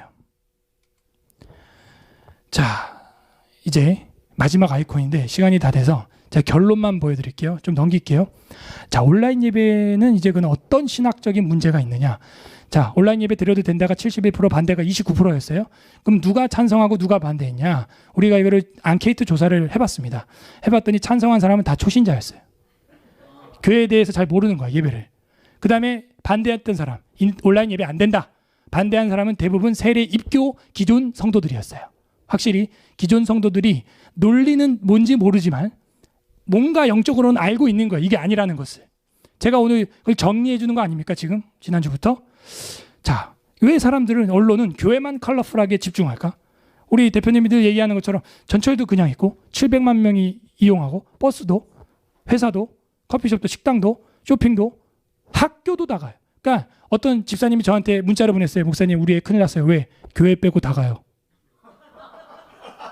큰일이다 진짜. 나 딱 들어보니까. 목사님 큰일이에요. 왜요? 교회 빼고 다 가요. 우리 아들이 지금. 아니 우리가 언제 이렇게 된 거예요? 교회 빼고 다 가요. 절대적 신앙생활이 이제는 상대적으로 바뀌고 있어요. 37도면 교회 안 간대요. 옛날에 여러분 37도면 교회 안 갔어요? 건물 홀쩍홀쩍 하면서 닦아가면서 갔어요. 교회를. 자, 그러면은 치사율이 저조함에도 불구하고 왜 우리 기독교를 사이비 신천지랑 똑같이 취급하냐. 이것도 문제라는 거예요. 코로나19 때 결국에는 뭐가 퍼졌어요? 코로나가 퍼진 게 아니라 혐오와 반목의 바이러스가 퍼졌어요. 사람을 병균처럼 봐요. 기침하면 죽을 듯 봐요. 죽일 듯 봐요. 전도의 대상자인데. 하나님의 형상으로 안 봐요. 균으로 봐요. 바이러스로 봐요. 사람을. 그거부터 우린 고쳐야 됩니다. 하나님의 영혼이에요. 하나님이 사랑하는 양떼예요. 바이러스가 아니에요. 그 사람은. 찬성했던 사람들은요, 육체성을 배제한 도세틱 신앙이에요. 잘 봐요. 초대교회 신앙인 중에 이단들이 많았는데 그 이단 중에 성경 요한서신에 제일 많이 나오는 이단이 영지주의, 네오 나스티시즘이라 그래요. 이 사람들은 누구냐? 예수님이 육체로 온 거를 부인하는 사람이에요. 그런 성경 구절 들어봤어요? 여러분, 사람은 뭐예요? 육체와 영혼이 같이 있는 게 사람이에요. 육체만 있으면 사람이에요? 흙으로 그냥 만들어 놓으면 그 사람이에요? 뭐 영만 후 하고 막 날아다니면 그 사람이에요? 육체와 영혼이 같이 있는 게 사람이죠. 그러므로 육체성이 있어야 돼요. 예수님도 뭐예요? 영으로 오셨어요? 육체로 오셨는데 하나님이시죠. 그래서 육체와 영혼을 여러분 이분법적으로 분리하면 영지주의가 되는 거예요. 극단주의 이원론이 되는 거예요. 그거는 이단입니다. 요한은 그거를 굉장히 조심하라 그랬어요. 그래서 우리 사람을 이해할 때는요, 육체만이 아니에요. 영혼도 같이 있는 거예요. 육체는 그 영혼의 인격을 표현하는 마지막 교제의 표현이 되는 것이죠. 그래서 육체를 부정하면 안 돼요, 여러분. 이게 결론이에요, 오늘. 굉장히 중요하죠. 왜 우리가 필수 불가결적으로 두세 사람이 모일 수밖에 없느냐? 왜 우리가 모여서 예배할 수밖에 없느냐? 그거예요. 온라인 예배는 공동체성을 상실한 교회의 부산물이기 때문입니다. 도세틱 신앙이에요. 그 옛날 이단들은 예수님이 육체로 온 게 아니라는 거예요. 그냥 영혼이 와서 영만 환상으로 십자가에 못 박혔다가 가버렸다는 거예요. 아니, 십자가에 달린 육체가 있다 하더라도 속에 예수의 영은 빠져나가 버렸다는 거예요. 이게 이단이에요. 그래서 요한 서신에는요, 누누이 여러 번 나와요. 예수 그리스도께서 육체로 오심을 부인하는 자는 적그리스도다. 어찌 그 육체 오심을 부인하느냐 하는 것이죠. 그래서 온라인 예배는요, 뭐가 없어요? 육체가 없어요. 그냥 정신으로만 공유를 하는 거예요. 뭐 교육이야 뭐 온라인으로도 할 수 있고 하는데, 이 영적인 예배, 영과 진리로 드리는 예배는 두세 사람이 모여야 그 사이에 성령이 역사하고 주님의 살과 피를 떼어서 기념하고 그 가운데 영적인 임재가 나타나는 거예요. 이 개념을 잃어버린 거예요. 온라인으로만 하는 것은요, 육체가 없어요. 지금 제가 여러분 예배드리는 모습을 보면서 반응도 하고, 여러분도 저를 보면서 아멘하고 앞뒤 좌우로 인사도 하고 교제도 하고 위로 좌우로 교제, 이게 교회죠 진짜. 그런데 인터넷으로는 그게 안 돼요. 물론 먼 거리에 몸이 아파서 정말 불가항력적으로 오지에 있어서 선교사들이 혼자 있어서 못하는 경우에는 어쩔 수 없이 인터넷을 일반 은총을 우리가 사용해야겠지만, 그 일반 은총을 사용하는 목적은 뭐예요? 나도 결국은 저런 교회에 들어가서 예배하는 게 목적이죠. 그런 교회를 세우는 게 목적이고요. 그래서 이 온라인 예배는요, 도세틱 신앙이 될 수 있어요. 영지주의 신앙이 되는 거예요. 육체는 없고 정신, 멘탈만 사이버상에서 서버에서 공유하는 것이죠. 이것은 신학적으로 보면, 철학적으로 보면 신학적으로 굉장히 큰 영지주의적 사상이 짙은 거예요. 저는 매체공학을 전공했어요. 나중에는요, 가상현실 예배를 합니다. 여러분 집에 컴퓨터의 책상에 앉아있으면 홀로그램 가상현실 3D 그래픽으로 강단에 제가 슉 나와요. 옆에 보면 진짜 성도들 다 앉아있고 가상으로 매트릭스처럼 그런 기술이 있어요, 우리한테. 그러면 진짜 교회 안 가도 돼. 내 안방이 아니라 그래픽으로 안방이 전부 이렇게 예배당 모양으로 샥 다 바뀌어. 그러면 무교회주의, 탈교회주의가 이제 일어나는 겁니다. 어떡하실래요? 심각한 걸 우리는 생각해야 돼요. 그러므로 우리는 예배 규정 원리를 따라 해야 됩니다. 예배와 관련하여 성경이 명령된 것만 지켜야 된다. 웨스트민스터 신앙고백서 21장 1항에 보게 되면요, 헌법에 그래서 이렇게 규정했어요. 예배와 안식일에는요, 예배할 때는 어떻게 해야 되느냐? 하나님을 예배하는 합당한 방법은 그 자신이 친히 정해주셨으므로 그 자신이 계시된 뜻 안에서 한정되어 있습니다. 성경에 한정되어 있어요. 바로왕이 이렇게 해서 예배하라? 안 돼요. 그러므로 사람들의 상상이나 고안, 그리고 사탄의 지시에 따라서 어떤 눈에 보이는 환상적인, 영상미로 가견적인 눈에 보이는 구상을 사용하거나 성경의 규정에 있지 않는 다른 방법을 따라서는 하나님을 예배할 수가 없다. 헌법 해놓고 맹세해놓고 목사 되고 장로 됐는데 왜 안 지켜요? 정확하게 기록해놨잖아요. 400년 전에. 회개해야 돼요. 내가 구상한 거. 5항에도 보면요, 예배란 이런 것이다 됐어요. 여기 17, 18, 19 이게 뭐냐면요, 이게 다 성경 구절이 있다는 뜻이에요. 각 주가. 제가 오늘 다 못 보여드리고, 예배 시간에 이거 있어야 돼요. 성경 읽는 거, 그리고 설교, 그리고 믿는 마음으로 잘 듣는 거, 정성껏 들으세요. 그리고 마음의 감사함으로 시편으로 찬송하세요. 정결한 마음 주시옵소서. 다윗의 시편이에요. 시편으로 부르세요. 복이 있는 사람 악인의 꾀를 따르지 않고 죄인의 길에 서지 아니하며 오만한 자리에 앉지 아니하고 여호와 율법 즐거워하여 주야로 묵상하는 자로다. 이 칼빈이 작곡한 거예요. 저희 교회 애들 유치부도 다 불러요. 이 노래 끝까지 다 외웠어요. 여러분, 시편을 불러요. 사울에게 들어갔다 악령이 떠나갑니다. 그리스도께서 정하신 성례를 합당하게. 성례가 뭐예요? 성찬, 피와 살. 이것이 종교적, 통상적인 종교적 예배의 요소입니다. 이거 빠지면 안 돼요. 아셨어요? 아니, 이렇게 헌법에 다 성경 공부해서 다 정해놨잖아요. 왜 안 해요? 왜 빠뜨려요?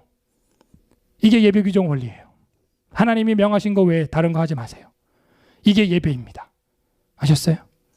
왜 모여야 돼요? 이제 정리합니다. 우리는 가족 공동체이기 때문에 모여야 됩니다. 가족은 모이는 거예요. 천국 가족이에요. 예수님 가족이에요. 두 번째, 왜 모여야 됩니까? 예배는 불가피하게 필수 불가결적으로 물질적이에요. 오타예요. 물질적이고 육체적입니다. 그죠? 우리가 공부했죠. 인간은 뭐예요? 육체와 영혼이 있는 거예요. 자, 이거 중요하죠? 읽어볼게요. 미혹하는 자가 세상에 많이 나왔나니 이는 예수 그리스도께서 육체로 오심을 부인하는 자라. 이런 자가 미혹하는 자여 적그리스도니. 자, 예수 그리스도께서 육체로 온 걸 부인하면 적그리스도예요. 예수 그리스도의 육체, 예수님의 몸이 어디예요? 교회죠. 그럼 교회가 육체로 모이는 걸 부정하는 건 뭐예요? 와, 무섭다. 그죠? 교회는 주님의 몸이요, 교회의 머리는 주님이시니, 예수님이시니, 주님의 몸인 교회로 모이는 걸, 여러분이 교회인데, 여러분이 육체인데, 영혼의 육체인데, 여러분이 오는 걸 부정하는 건 뭐예요? 여러분, 이런 신학을 안 해요. 이 무서운 일을 하고 있는 거예요. 성경의 명령이기 때문에 우리는 모여야 됩니다.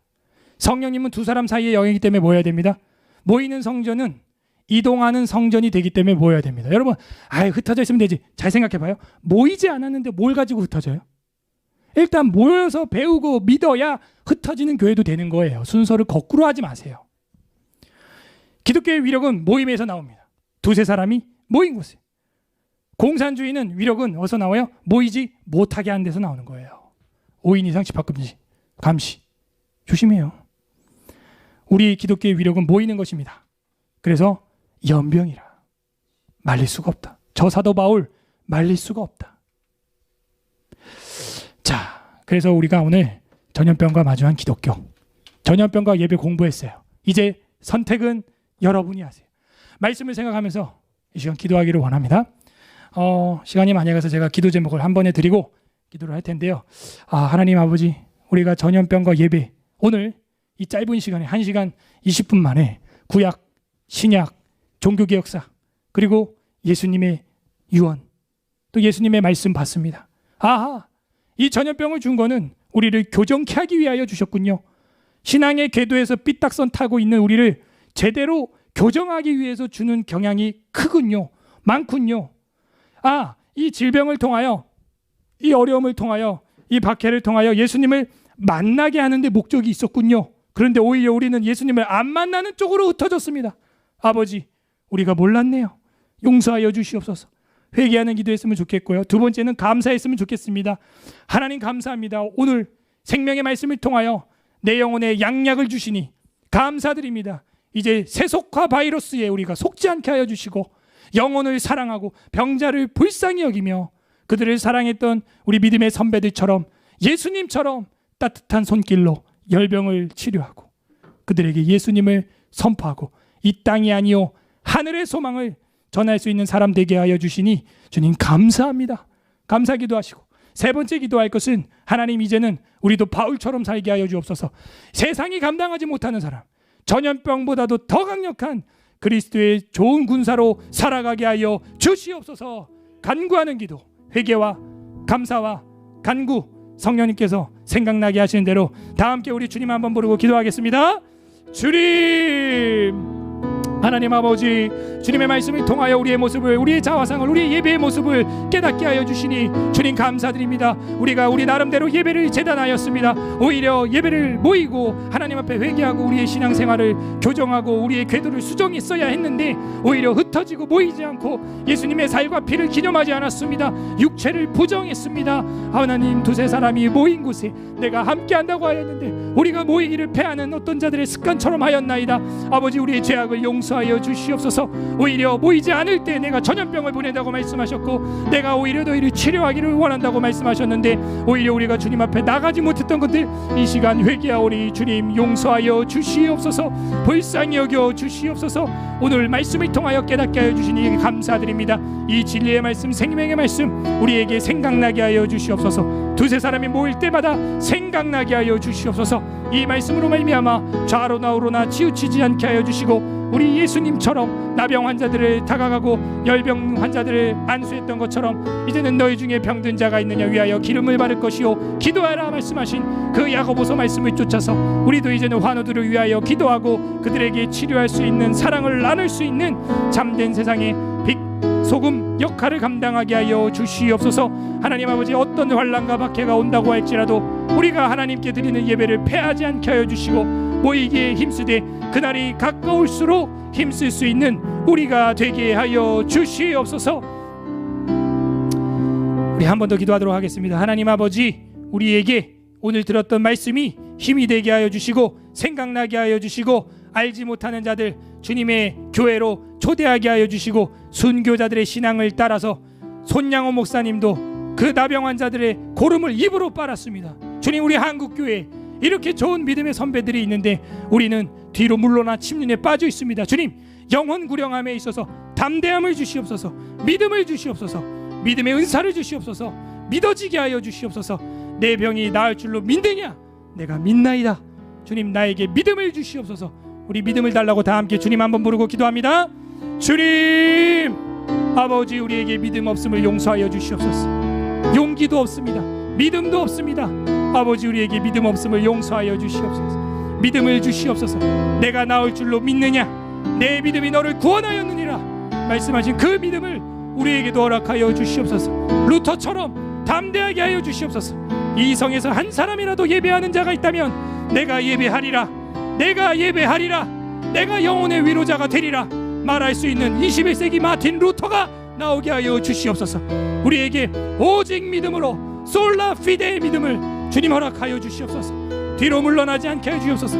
마귀의 조소를 파괴하여 주옵소서. 마귀의 조롱을 물리치게 하여 주시옵소서. 오 주님, 우리에게 믿음의 은사를 더하여 주시옵소서.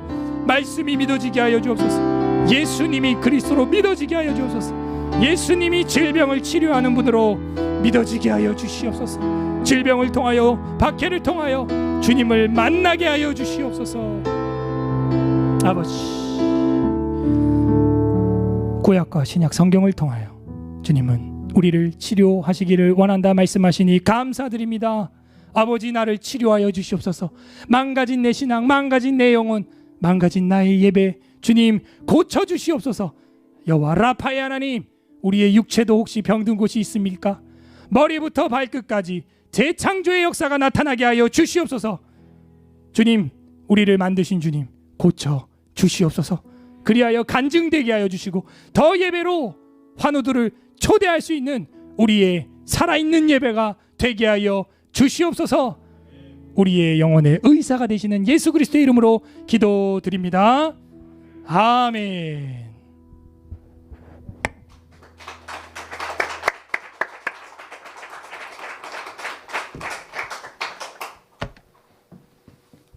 탈레반이 재집권한 지도 어느덧 2달이 됐습니다. 그동안 주민들의 삶은 처참한 수준으로 떨어지고 극심한 굶주림에 놓였는데요. 오랜 내전에다 기후변화에 따른 가뭄, 그리고 정치 불안에 따른 경제난까지 한 번에 닥친 탓입니다. 지구촌인입니다. 아프가니스탄 서부 바드기스주. 이 마을의 어린 소녀들은 가족의 생계를 위해 팔려가고 있습니다. 올해 8살 아쇼는 우리 돈 350만 원에 23살 남성에게 팔렸습니다. 자신의 처지를 아는 듯 아쇼 얼굴엔 짙은 그늘이 졌습니다.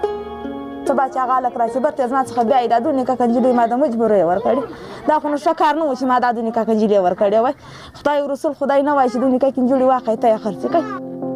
올해 들어 이 마을에선 벌써 20가구가 어려운 형편에 돈을 구하기 위해 어린 딸들을 결혼시켰습니다. 심지어 걸음마도 제대로 못하는 이 어린아이도 거래의 대상이 됐는데요. 2살 쇼크리아는 330만 원에 언니인 6살 파리슈테는 390만 원에 팔려갑니다. 형편없이 낮은 돈에도 거래가 되는데요. 친구들과 신나게 놀고 있는 7살 나집에는 고작 58만 원에 친척집에 팔렸습니다. 50,000 रुपये राखडी ती 50,000 पाते कचीऱ्या 50,000 रुपये पे वो माता राखी न दा बरस मास खबियाई au poate anazia ci su agami oricare de palak rupui. 바데기스주의 발라 무르가브 지역 농부들은 애지중지하며 키우던 가축을 팔아 연명하고 있습니다. 이 지역은 올해 들어 한 번도 비가 내리지 않았는데요. 2년 전만 해도 마을엔 25,000마리 양이 있었지만 지금은 3,000마리밖에 남지 않았습니다. 하지만 팔 가축이라도 있어 물과 음식을 구할 수 있다면 그나마 다행입니다. 가뭄에 목숨을 잃는 일도 벌어지고 있기 때문인데요. अब सईद मोहम्मद अवरांग शाहनवाज मंगान इ मर्दुमम खुशहाली است او 5-6 نفرم از گشنگی و تشنگی علاق کرده بمرده جان خود بداده. 가축을 다 판 뒤에도 문제입니다. 9살 바시르는 얼마 전 쓰레기 분리수거 일을 하다 불발탄을 건드려 손을 크게 다쳤습니다. 이 농부였던 아버지가 가축을 다 팔게 된 뒤 가족의 생계를 위해 시작한 일이었습니다. گلیدی مرمی پیدا کردک آورد دما مردمان چیزی نگفتک ایر در کافی دیست خمی تو خودی سنگ دیدن میکشیدک کلیکای زیر 5도 کلیکا قطع کرد. 병원들은 의료 설비 부족과 인력난 등이 겹쳐 환자의 목숨을 살리기 어렵습니다. 한 어린이 병원 중환자실은 아기 3명이 한 인큐베이터 안에서 치료받고 있는데요. 일반 병실에서는 2 아기가 한 침대를 나눠 쓰고 있습니다. 의료 인력도 부족해 이전엔 아기 서너 명을 간호사 1명이 돌봤지만 이제는 20명 넘는 아기를 동시에 돌보고 있습니다. 8개월 된 딸을 치료하기 위해서 이 병원을 찾은 아르주 씨는 이미 5자녀 가운데 1명을 영양실조로 잃었습니다. هیچ مشکلات زیاد از دیگه چیز نداریم فرمش پیش دکتر یک چیزی حال تو یک بیلر داشتیم فروختم گیر آوردیم تا بیجه. 탈레반이 재집권한 이후 아프가니스탄 주민들은 극심한 식량 부족과 경제난을 겪고 있습니다. 극심한 식량 부족을 겪는 인구는 2달 전 1,400만 명 수준에서 이제는 인구의 절반이 넘는 2,280만 명으로 늘었는데요. 탈레반 집권으로 국제사회 원조마저 점점 줄고 있어 벼랑 끝에선 아프간 주민들은 하루하루 사투를 이어가고 있습니다. 네, 탈레반이 장악한 후 2달 만에 만들어진 영상입니다. 지금은 3개월이 됐습니다. 지난 어제로 딱 석 달이 됐는데요. 지금은 더 심각하게 겨울을 맞고 있는 더 심각한 상황에서 겨울을 앞두고 있는 아프간의 상황입니다. 어디를 봐도 소망이 보이지 않습니다. 조선시대에 우리나라도 저렇게 가난하고 또 질병과 또 미신으로 소망이 없었을 것입니다. 그때 우리 선교사님들은 많은 선교사님들이 아무런 소망이 보이지 않는 조선 땅을 소망을 두고 바라보고 또 계속해서 이제 지원하면서 복음을 꾸준하게 전해서 오늘의 우리가 있게 됐습니다. 우리가 하나님의 눈으로 하나님의 소망으로 그 땅을 바라볼 수 있기를 바랍니다. 그 땅을 위해서 지금도 기도하면서 복음을 전하는 선교사님들이 계십니다. 특별히 오늘은 인터넷을 통해서 복음을 전하고 계시는 선교사님의 편지에 해당되는 부분 보고 기도하겠습니다. 아프간 온라인 사역을 위해 기도해 주세요. 아프가니스탄 온라인 사역을 위해 열매를 맺게 하시는 주님을 찬양합니다.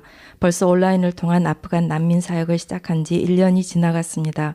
그간 매일 20명에서 40여 명의 아프간 사람들이 복음에 대한 질문을 했는데 탈레반 정권이 들어선 후 2배 이상 늘어났습니다.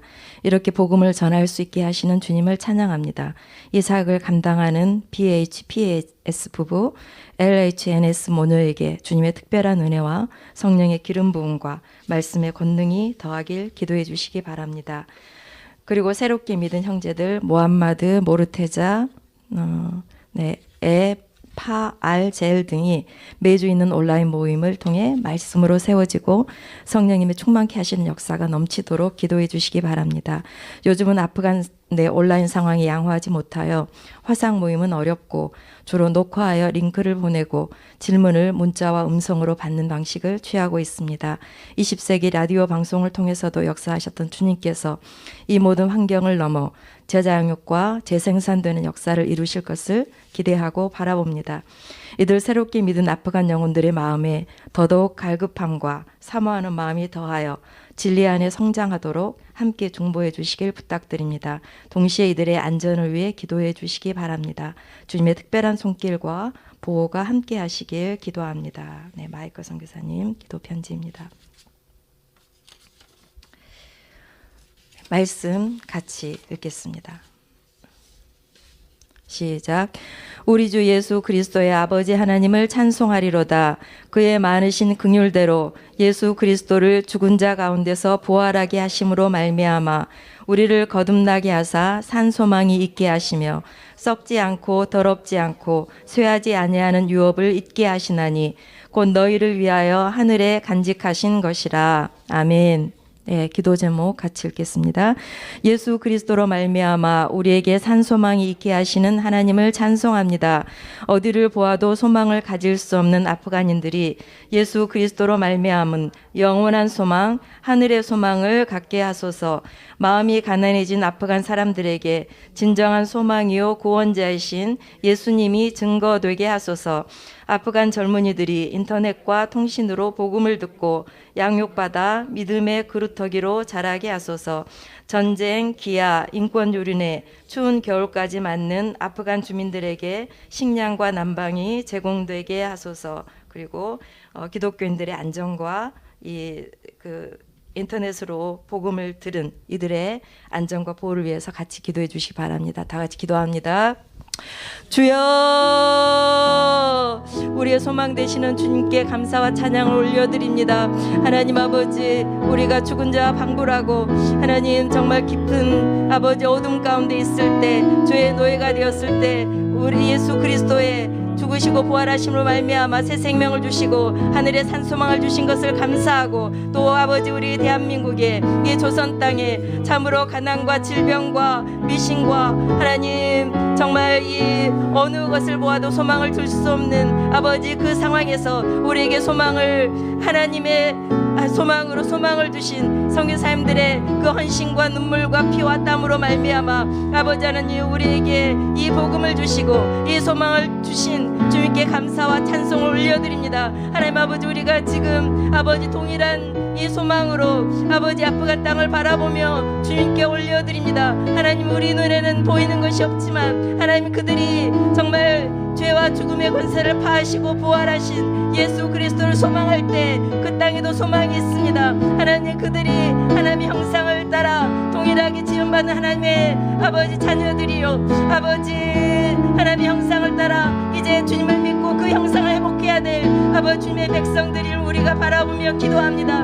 주님, 그들의 가난과 아버지 그들의 질병과 아버지 기아와 아버지 또 하나님 정말 이 이슬람이라는 정말 이 너무나 참 악하고 참 잔혹한 아버지 그 참 이 임금으로 인하여서 아버지 그들이 고통받을 수밖에 없지만 아버지 그들의 진정한 아버지 고통은 하나님을 알지 못하는 것입니다. 죄의 권세 때문입니다. 아버지 그들을 짓누르고 있는 이 어둠 권세, 죄의 권세를 이길 수 있도록 아버지 그들에게 생명의 복음이 증거되게 하여 주시옵소서.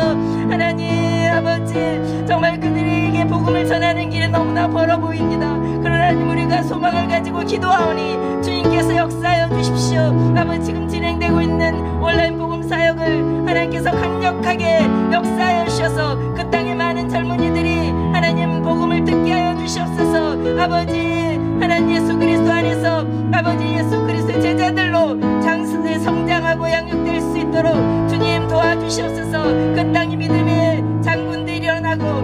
영적인 지도자들이 세워지게 하여 주시옵소서. 하나님 아버지 정말 이승만과 같고 아버지 손양호 목사님과 같고 또 하나님 아버지 많은 믿음의 선지자와 같은 그런 위대한 아버지 하나님의 사람들이 이 아프간에도 일어날 수 있도록 도와주시고 그들을 통하여서 그 땅의 교회가 세워지고 하나님의 나라가 세워질 수 있도록 도와주시기를 간절히 기도합니다. 하나님 이 모든 사역이 참으로 위험한 가운데 이루어지고 있습니다. 주님께서 불꽃 같은 눈동자로 지켜주시고 하나님 아버지 전능자의 은밀한 곳 아버지 지존자의 아버지 그늘 아래 감추어 주셔서 아버지 하나님 그들을 보호해 주시기를 원합니다.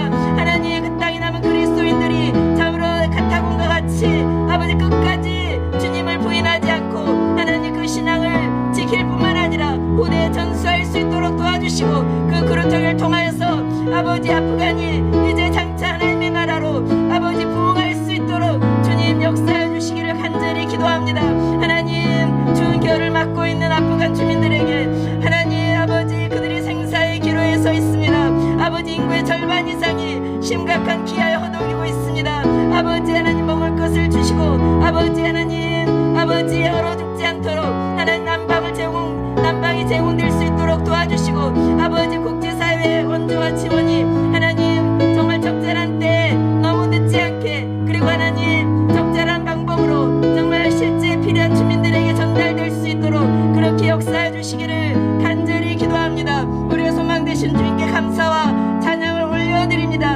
하나님 아버지 아프간 주민들이 아버지 하나님 그들이 복음을 받을 수 있도록 주님 아버지 이제 꿈으로 환상으로 기적적인 방법으로 역사해 주시옵소서. 하나님 아버지 주님께서 이란에서 역사하셨듯이 그리고 알제리와 아버지 인도네시아에서 역사하셨듯이 그들이 하나님 정말 이 스스로는 복음을 들을 수 없는 아버지 깊은 어둠 가운데 있사오니 주님 역사해 주시옵소서. 그 땅의 진리의 빛이 임하게 해주시고 주님께서 강권적으로 역사하셔서 이제 많은 사람들이 예수 그리스도를 개인적으로 만나고 아버지 하나님 주님의 자녀들로 자라갈 수 있도록 그래서 이란의 부흥을 우리가 아프간에서 다시 볼 수 있도록 주님 역사해 주시기를 간절히 기도합니다. 감사드리며 이 모든 말씀을 예수 그리스도 이름으로 기도합니다. 아멘.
כלל זאת הדירה ממוצעת שכל הממתינים שממתינים בגונדר שחיים בתנאים האלה בעצם נמצאים כבר על הארגזים, על המזוודות.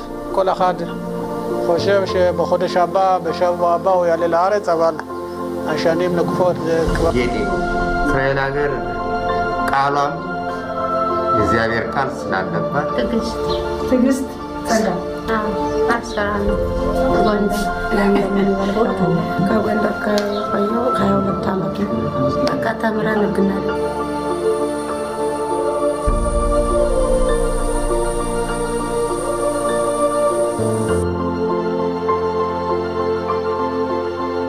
In this place, thanks for these flags are very, very happy.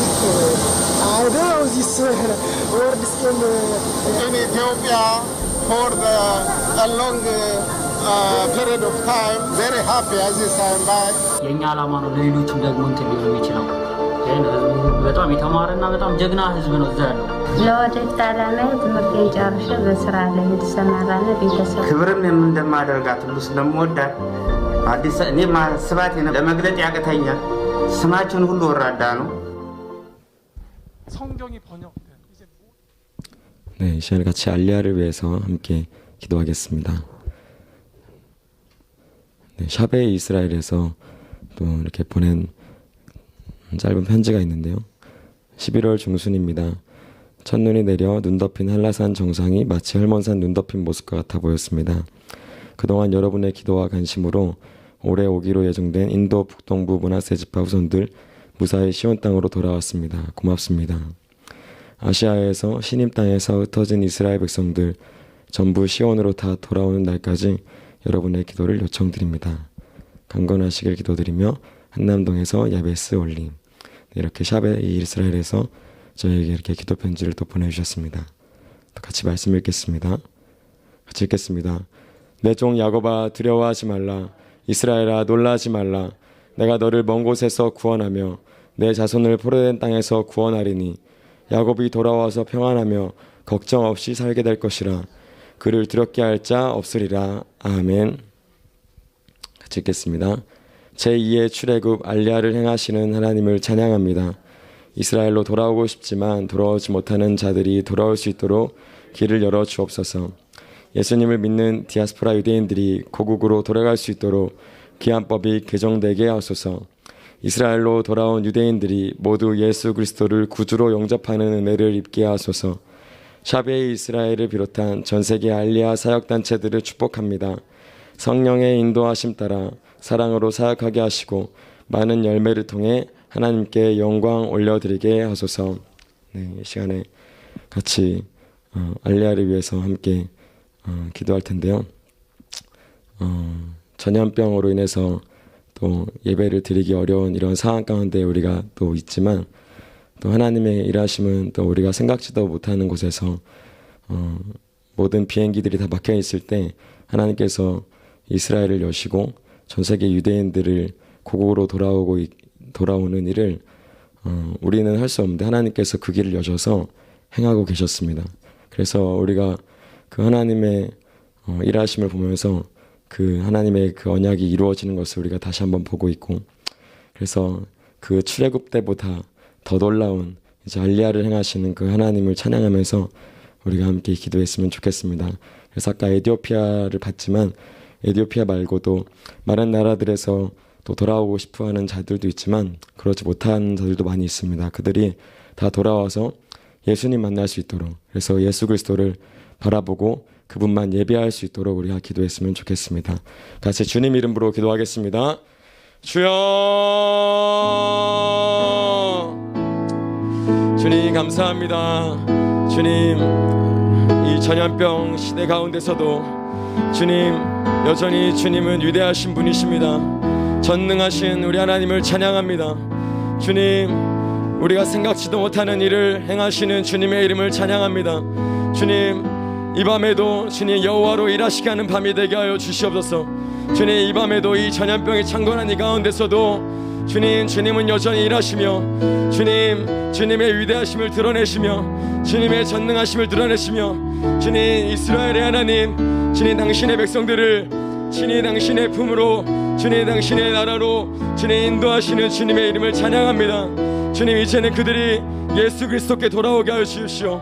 주님, 유대인들이 예수 그리스도께로 돌아오는 것을 우리가 보기를 원합니다. 주님, 예수 그리스도께로 돌아오는 것, 주님 진리 되시는 예수 그리스도께로, 생명 되신 예수 그리스도께로, 주님 유일한 길이 되시는 예수 그리스도께로 주님 유대인들이 돌아오는 것을 우리가 보게 하여 주시옵소서. 주님, 전 세계 유대인들이 하나님 이스라엘로 돌아오고 있습니다. 주님, 하늘 길이 막혀 있는 상태에서도 주님께서 그 길을 여시면 주님 모두 다 돌아오는 것입니다. 주님, 주님의 일을 행하여 주시옵소서. 이 밤에도 우리의 기도를 통해서 주님의 일을 행하시기를 기도합니다. 주님, 많은 유대인들이 주님 이스라엘로 돌아오게 하심을 감사를 드립니다. 주님, 더 행하여 주시옵소서. 주님, 제2의 출애굽을 행하시는 주님의 이름을 찬양합니다.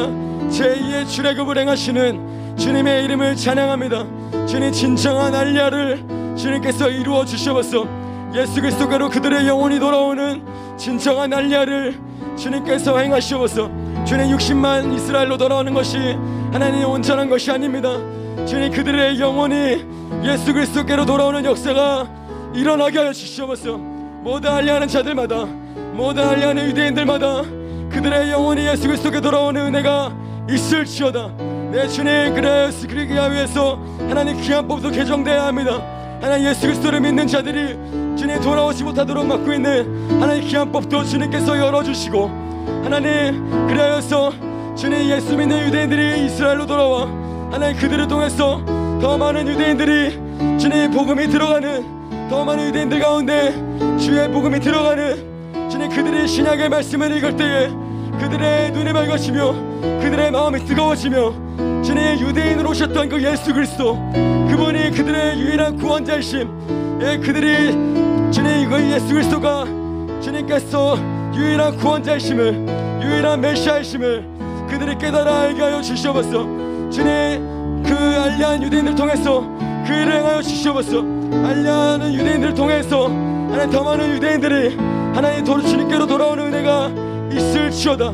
네 주님, 전 세계 강방곡곡에서 주님 돌아오지 못하는 자들이 있습니다. 주님께서 그들의 간구와 그들의 기도를 들으시고, 네 주님, 그들이 이스라엘 가운데로 돌아오는 은혜가 이 마음 가운데도 일어나는 역사가 있게 하여 주시옵소서.